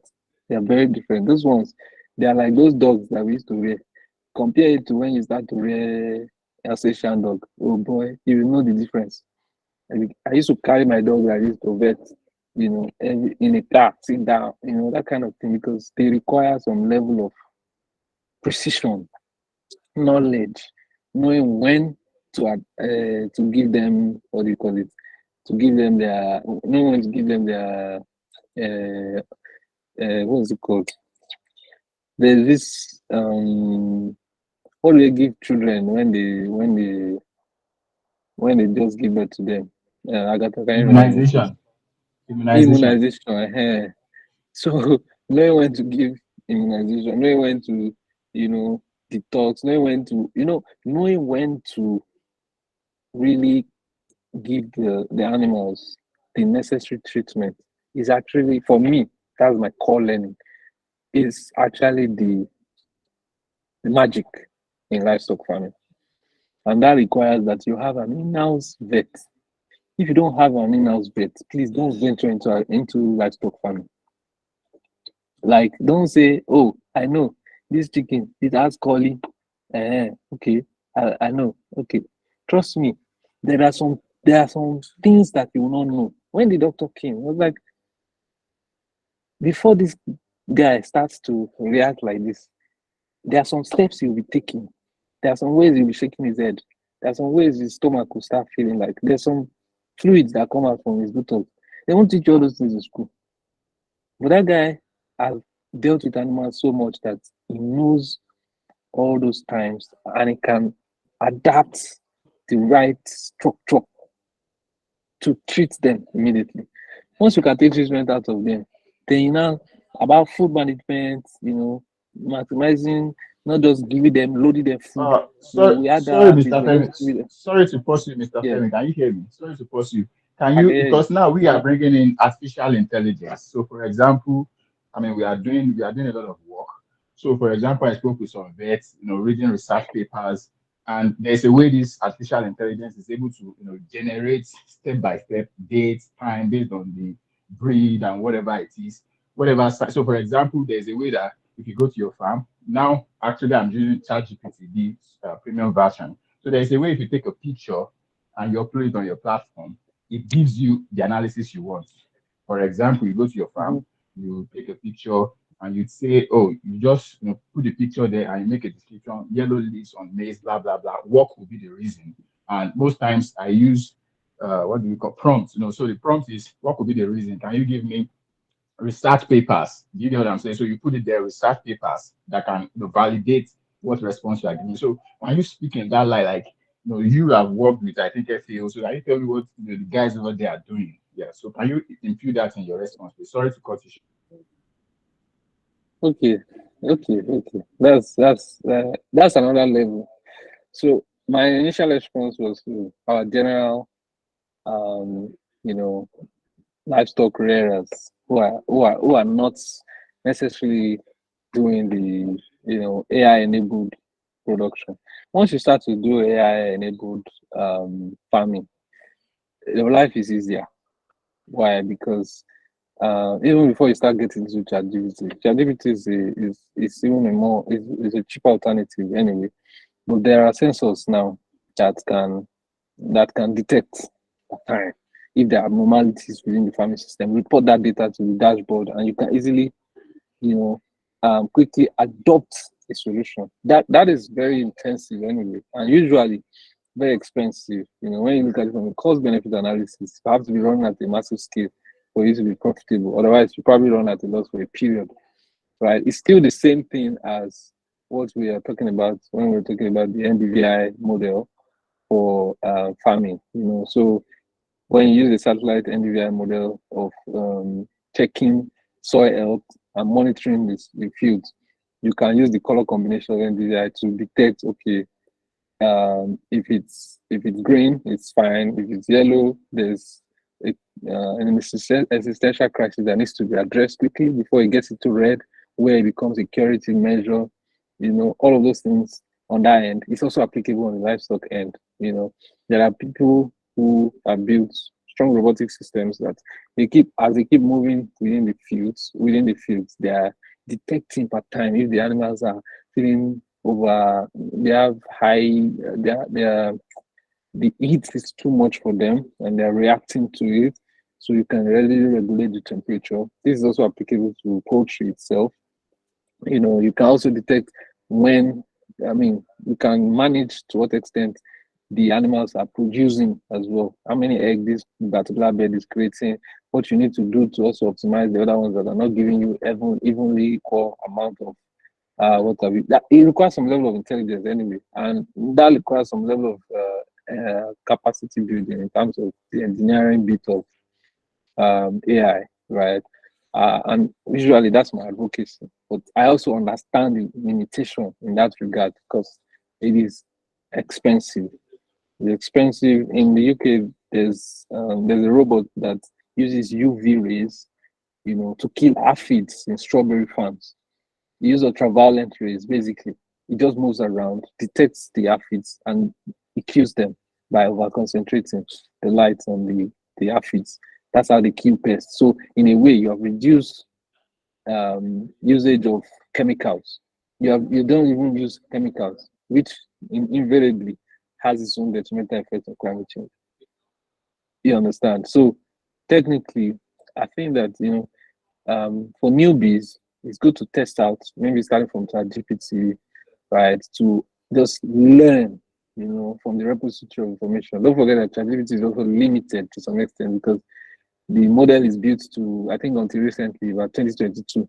So it means that there are new things that are already happening that ChatGPT is probably not telling you because it needs to still learn it needs to still learn in 2024 to be able to give you enough data for 2023, that you can now use to apply in the current situation. So it's dynamic, it's very inclusive, and there's a lot of jargons associated to it. I don't know if that addresses your question.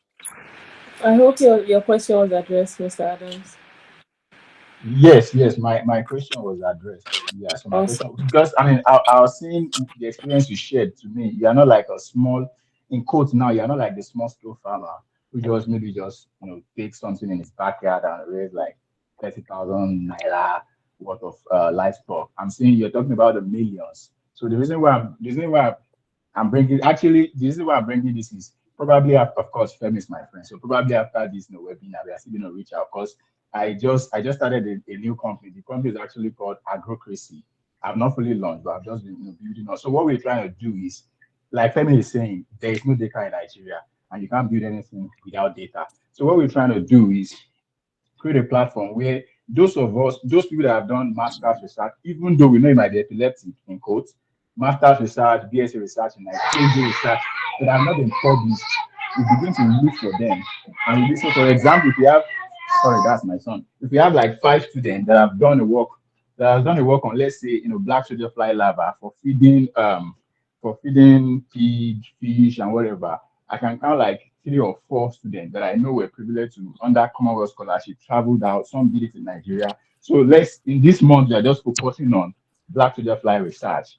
And I'm sure by the time we're able to get, we are able to interview like, 10, 15, 20, 30 different perspectives, we begin to make advancements in Nigeria. Because don't let me speak too much. Let me just pause there for now. Thank you so much, Mr.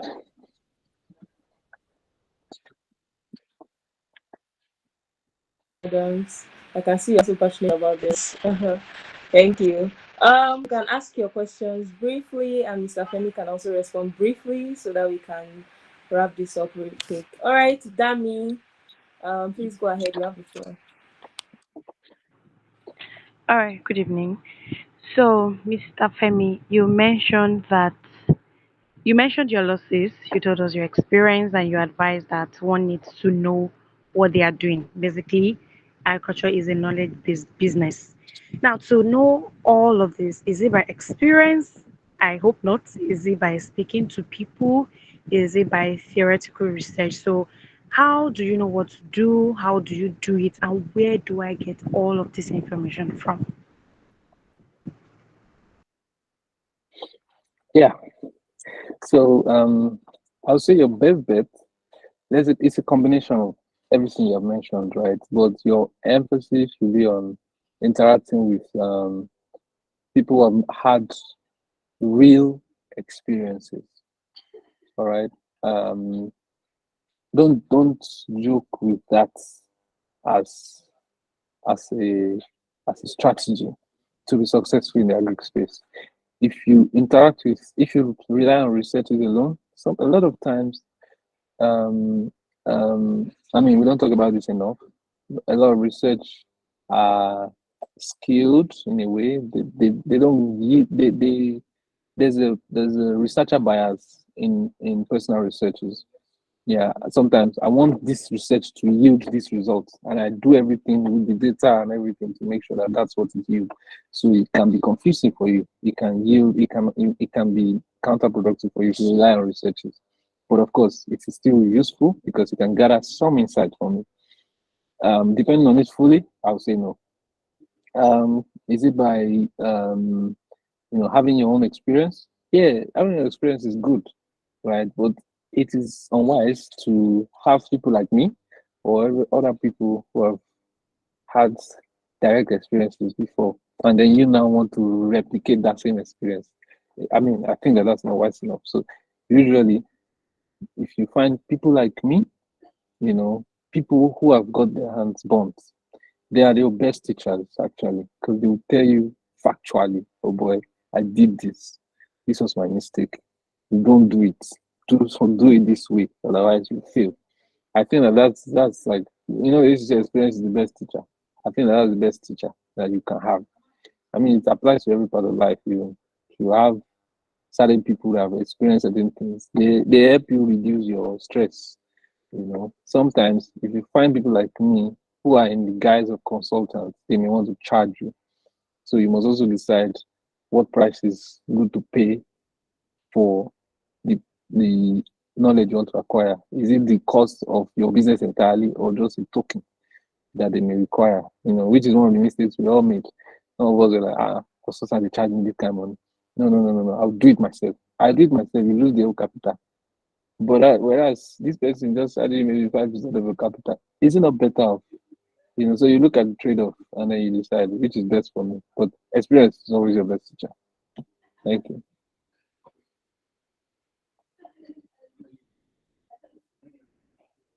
Thank you so much, Mr. Femi. Thank you for that. I hope your question was answered, Dami. Yes, it was. Thank you. Awesome, thank you. I was really glad to hear another female's voice. So thank you for the gender balance. Myoxy, I don't know what that is, but you have the floor.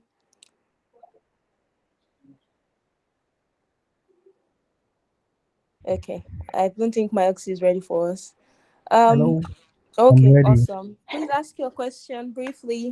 Thank Well, you. good evening, Femi. Good Sorry, evening. Good evening.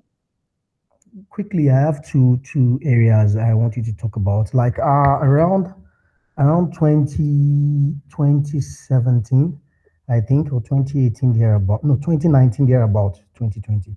I had an experience in my farm. We're planting the normal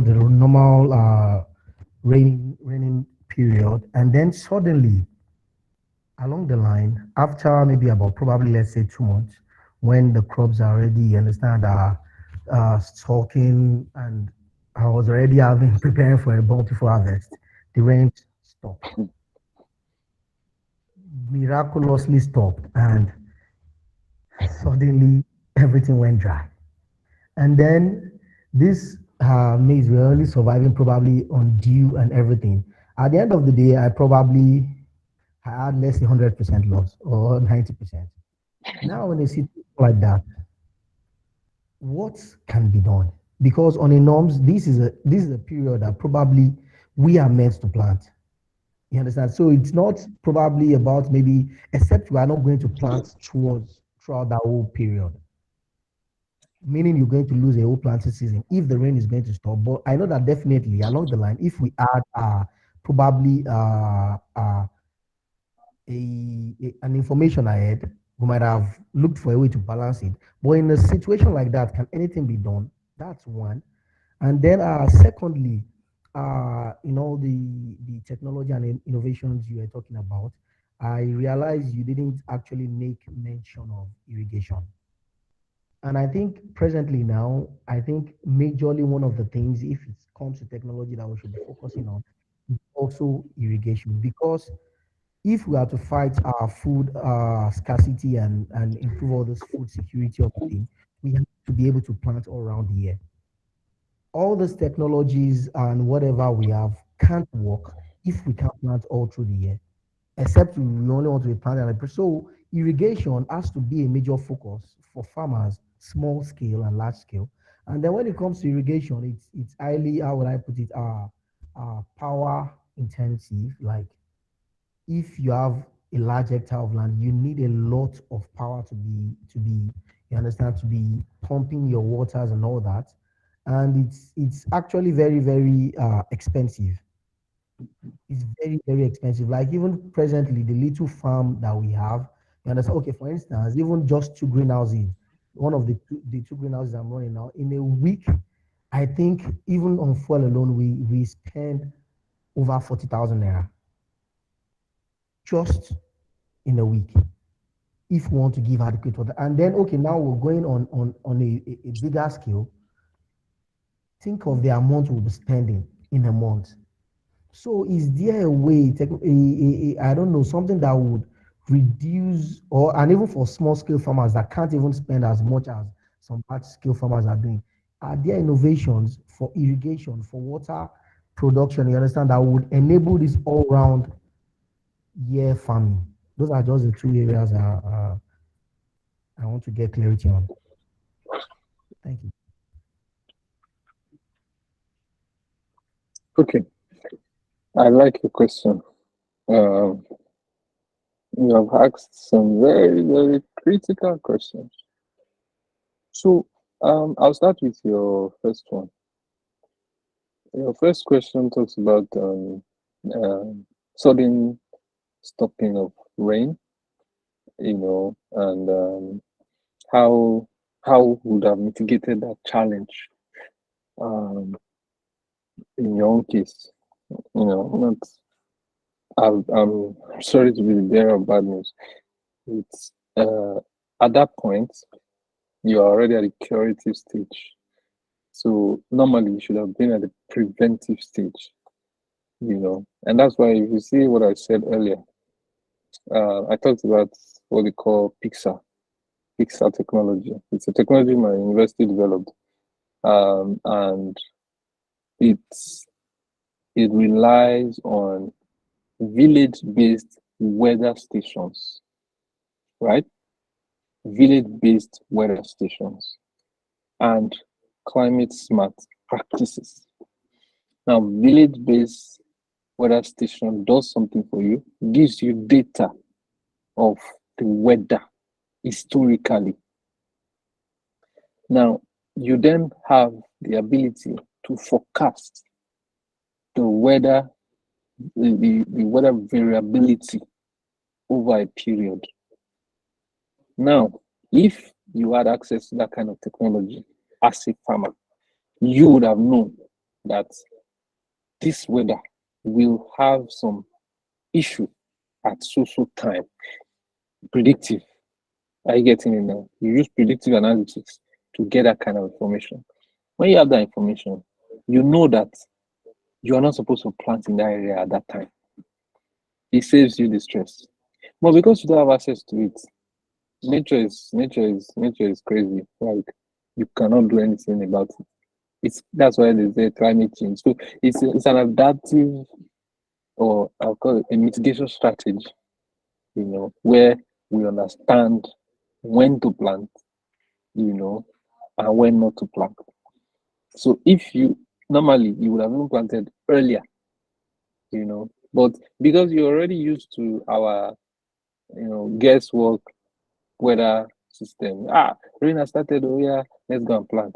Whereas maybe you probably need an early maturing variety that will help you harvest before the time that the rain will cease, which might be earlier than when it should cease. So with your early maturing variety, you're already shielded from that situation. So you see that I've given two strategies, but they are preventive, they're not curative. If you're already in that situation, you're already there, except you want to go and import water from somewhere. If you already have a forecast, a predictive intelligence around the weather situation, you know when to plant. If you have early maturing variety, you know that you can harvest before the time, so that you still get your good yield eventually. So those are like the easy alternatives, but they are preventive. On a corrective level, the crop is gone. So you have complete crop failure in most cases. That was my friend that invested 80 million in Ibadan experience, and all the money was wiped off. Till tomorrow, he never smell agriculture. And that's what a lot of my friends have gone through, right? So because all of these things are fundamental, they must happen. But can you get a weather station by yourself? Maybe no. So you need intervention, maybe from government or from international agencies. And would that be useful for only you on a 1 hectare?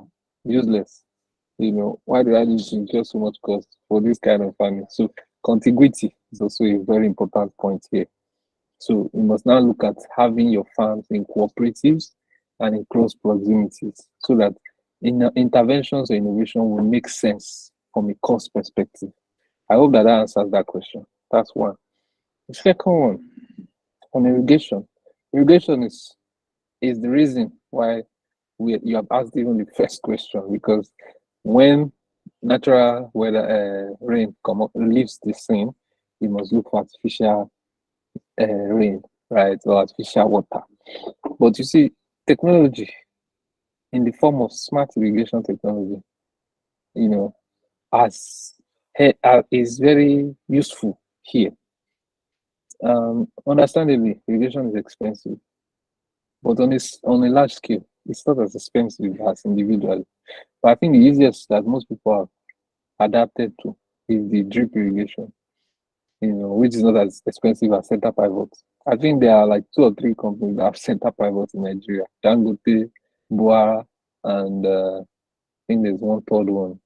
Aside of them, nobody else uses center pivots because it's crazily expensive. The one we installed for Dangote was like $2 million. for one farm that he has abandoned completely. Because those ones have money. But you see, drip irrigation still very helpful to a large extent. But we must now look at it from a smart irrigation perspective, right? Where we are not just irrigating the entire field. We are irrigating based on needs. So we can do water management. In India today, in China, they are already doing a lot of these things massively because they do rice production. So rice is heavy water consuming. As a result, their water table has now been disrupted. So because they have had high demand on the water level for rice production. So now they are now looking at smart irrigation as a tool. So there are sensors in those, maybe drip irrigation, for example, that is prompting the release of water. So it's a good water management strategy. So instead of blowing 1 cubic meter of water, you can probably use 0.4 because of smart irrigation. Because the sensors are telling you, based on the soil water constituent, that this place needs more water, this place needs less water. So you're able to ration the water usage effectively. But again, is it useful for one man? No.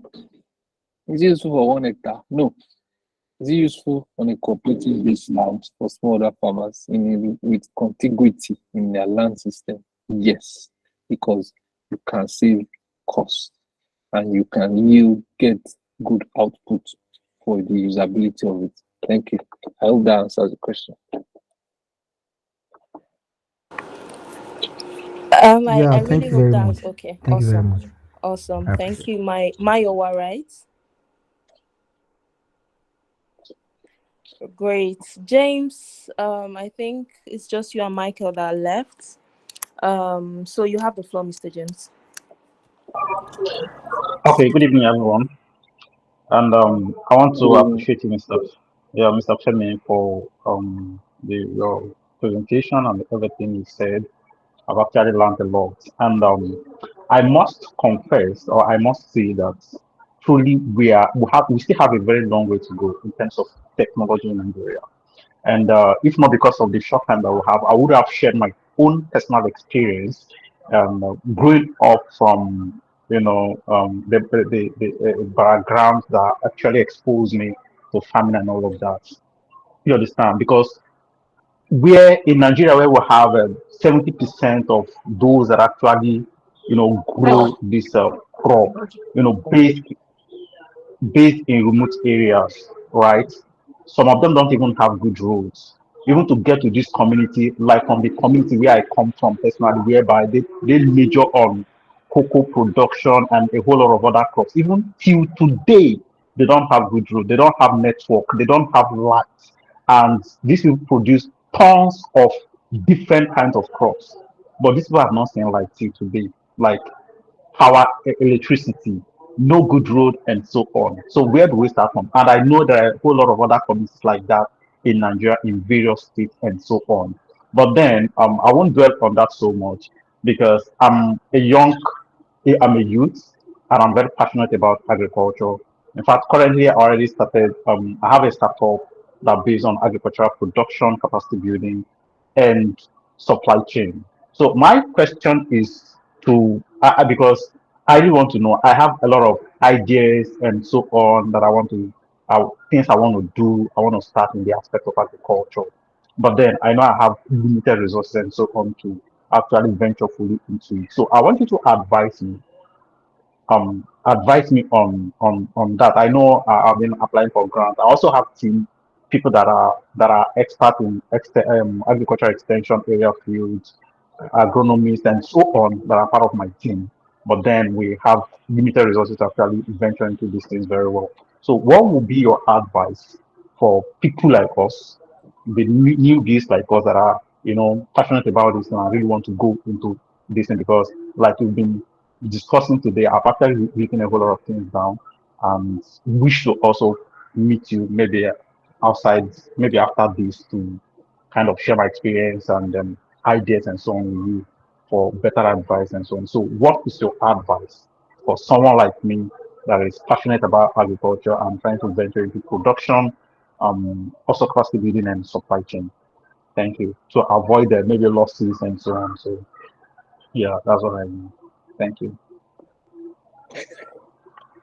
Okay, so very valid question. I'm a strong advocate of youth getting involved in agriculture. As a matter of fact, my research was on you know um, youth engagement in agriculture in sub-Saharan Africa. From a digitalization perspective. And I believe strongly that youth unemployment can be brought down. Largely if we get involved in agriculture and enough of stereotyping agriculture as a profession for you know old people, a profession for that is rural, manual. you know Enough of looking at it as a punishment for students who do not succeed in class. They tell them go to the farm, go and cut the grass. No, no, no, no, no. We need to stop that. Because what we are trying to do is we are trying to commonize our source of food security, because that's the foundation. Everyone must see agriculture as a place. It's a place of prestige, as a place they can earn income, as a place that they can live a better life. And over the years, I've shown it clearly that getting involved in agriculture is a great opportunity that we must hold very dearly. It is one of the oldest profession that you can get involved in as an individual. Our great grandfathers, our forefathers have done it, and we are still doing it, and we need to do it well. All right. So that being said, setting that as a foundation, we must also be careful not to do it the way our forefathers have done it. Because they say if you do something the same way and expect a different result, is a recipe for failure. Right? So what that means invariably is that we must adjust to changing times. We're past the first, second, third revolution. We're already in the fourth industrial revolution, and that is a time where digitalization is ravaging the entire system. So we're now at a point where things are changing with the speed of light, you know, and we must adjust to the system, we must adjust to the changes that is happening, and that will mean that we cannot continue to be traditional. We must now start looking at agriculture from a technological framework.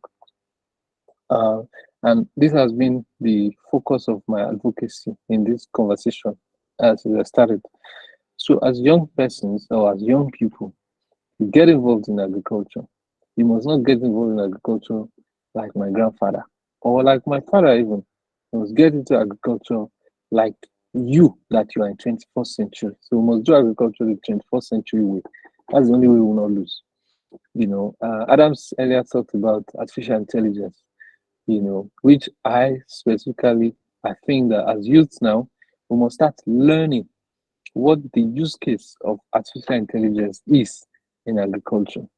There are identifications that, you know, that livestock is requiring.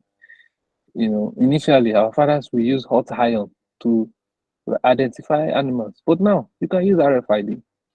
And when you use RFID, you can use the RFID information to, what do you call it now? You can use it to get the data sets about the animal. So you can get the crop health, you can get the historical data of the farm. Now, I must also emphasize something. You don't have to own a farm to be a farmer. You can play in the value chain of agriculture. And that will mean that you are doing a lot of things. I just mentioned that one of my friends that was here earlier is a drone farmer. So what it does is identifies farmers that need to spray their fields or that need to map their fields, and he offers that as a service. That's SaaS for you, software as a service. When he gets the data, he uses his data analysis tools to analyze the data and give them actionable objectives as to the decision they can make. You earn income from that. If you are a SaaS person, from a data point of view, from the data essential I talked about, you can become the agent, that develop the software and deploy it for people, right? You earn from that, not necessarily owning the farm. But you're a farmer, actually. If you what do you call it again? If you um if you are whichever way, if you are the drone pilot, if you are the tech user, if you are, even if it's blockchain you developed for traceability purpose, or for aggregating funds for insurance purpose, you are those are value chains that you can earn income from, right? If you now decide that you want to get into the core agriculture, which is livestock production or animal production, there's also endless opportunities there. Just that it requires some heavy capital, right? You must have land, you must have labor, you must have capital, right? But then, in the absence of that, you might have to now look at it from a do I get investment from the bank, which of course is always difficult because they see agriculture as low profitability, high risky, so transaction costs are high, you know. And then if you cannot get that, maybe family and friends can invest in you and you can do it the right way. As I've said earlier, we're gathering the right amount of knowledge and deploying it as appropriately. If you do everything that I've said here, technically, in a guided manner, I can assure you that you'll be the next brigade in Nigeria's agricultural sector. Thank you. I so much. Thank you so much. I really hope that answered your question, Mr. James. I can see you clapping, so I think so. The final person to ask a question, Mr. Michael. Um, are you on the call? Yes, thank you. Awesome. Please keep it short and straight to the point. Thank you so much. All right, so thank you so much. I was so glad when I saw the post of Mr. Femi. So it's nice seeing your face again after a little while. So Thank you. yeah, so one, I want to actually make a comment for the person that actually, I think the second person that was saying something about the loss and all that. I'm sure that most of us have made some kind of mistakes on the field. I'm a field person for many years and all that. So I think one of the things too that I feel any farmer that will be doing is to inculcate insurance into anything that he's doing. Because one of the things that I notice is there is no farm activity you want to do is not less than maybe 200,000-300,000 naira. So if it is wise for anyone, I think we should be thinking about insurance in any field of endeavor in the agricultural space. So that's that, and I'm glad that this is recorded, and I hope this will be sent or we'll get the recording so that we can lash on more ideas that Mr. Femi have said. So back to my own question. He has been saying something about advocacy in the youth aspect and all that, but I've discovered that one way or the other, at least from experience, the older range, I mean the age range of people that are in the agricultural space are very, very old, and the youth are not. Let's yes, we can say it here that okay, youth are passionate about agriculture and all that, but the people that produce the food in the grassroots, they are old, and their children are not really wanting to do the this agriculture, because looking at it, it's not that maybe they are seeing their father that they have the money. I'm talking about Africa now. I'm not talking about where you are. You understand? So how do you bridge the gap in terms of bringing the knowledge gap? You were saying something about advocacy. How do we channel the thoughts so that the youth can see the bigger picture in terms of what is meant to be done, especially at the grassroots? I'm not talking about the people in the urban sector that, we are talking about the value chain. They can go into drone, this and all that. But I'm talking about the people in the grassroots that are producing the the food that we eat. Their children are not too interested in this aspect. So how do we bring them to understand the nitty-gritty and the importance of going into agriculture? Because if these fathers go, like what you're saying, that their age are going and all that, if they go, who are the ones that will be producing the food for us, knowing fully well that we don't really have much production in terms of tons that they are producing across this area? Thank you. Yeah, I mean, thank you for your question.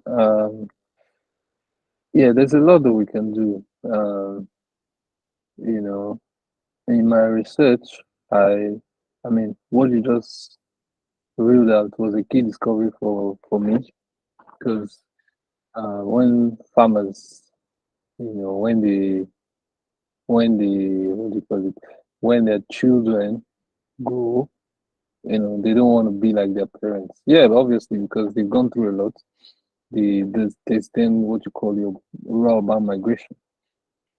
So they feel like, oh, there's a lot of opportunity in the towns or in the cities, so they abandon the farms. So that's less labor for farm production. All right. So that was when we started to explore urban farming as a critical measure to balance that gap. Okay. But technically, it's important for us to incentivize, you know, family farmers and their children, to consistently support uh, rural farming, because rural farming is very critical for economic growth in Africa. And one of the things that IFAD was doing at the time, and that's why IFAD was set up anyway, is to support rural farming, rural farmers, with the necessary infrastructure. So when you're in the city and when you're in the villages, what's the difference in quality of life? Cities have, necessary amenities, social, access to finance and whatnot. But then, if you look at the villages, they are almost abandoned, because they live very gory lifestyle. They die as a result of health crisis. They don't have health insurance. They don't have nothing. So why don't we catalyze investment into the rural sector so that the youth that are migrating for a better life into the urban areas can see that as a place to actually earn income and to live a better life. So, and that's why organizations like IFAD are reinvesting. They are working on G2G arrangement to invest in the local communities. They're providing infrastructure, road, access to road, because farming roads are usually terrible. They're providing electricity. They're providing primary health care. They're providing health insurance. They're providing broadband access. You know, they're working with governments to provide all this village development. So the more they get developed, it has that socioeconomic impact on their lives. And they feel comfortable working on the farm, earning on the farm, and living in close proximity to their farms. If we don't do that as a government or as a development, from a development financing point of view, there will be nothing else to do. The output we'll have is them migrating to urban areas. And when they get to urban areas, it's going to be more, it's going to be tougher because you have a legal situation where you have more people than houses. And then cost of living crisis begins to bite harder. Housing crisis becomes an issue. There's a lot more crisis, and you have crime rate going up and all of that. So it is an advocacy we need to push for policy implementation in that regard for government to invest in rural communities so that they can have a better life. If we don't do that, we'll have a terrible, terrible situation like you're painted. But if we get the government you know, to have this collaboration with development agencies, attract financing, attract the development into those areas, then we'll have a way to incentivize them to stay back and build the village farming system. Thank you.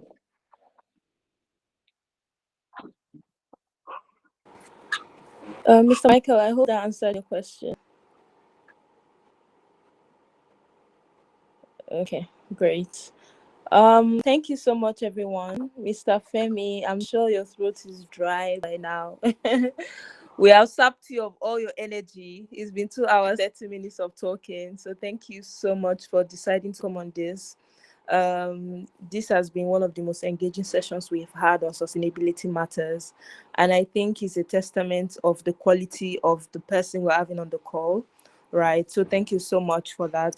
Where can we find you? Just quickly tell us how we can find you in case anyone Yeah, else on the call has a question or in the future.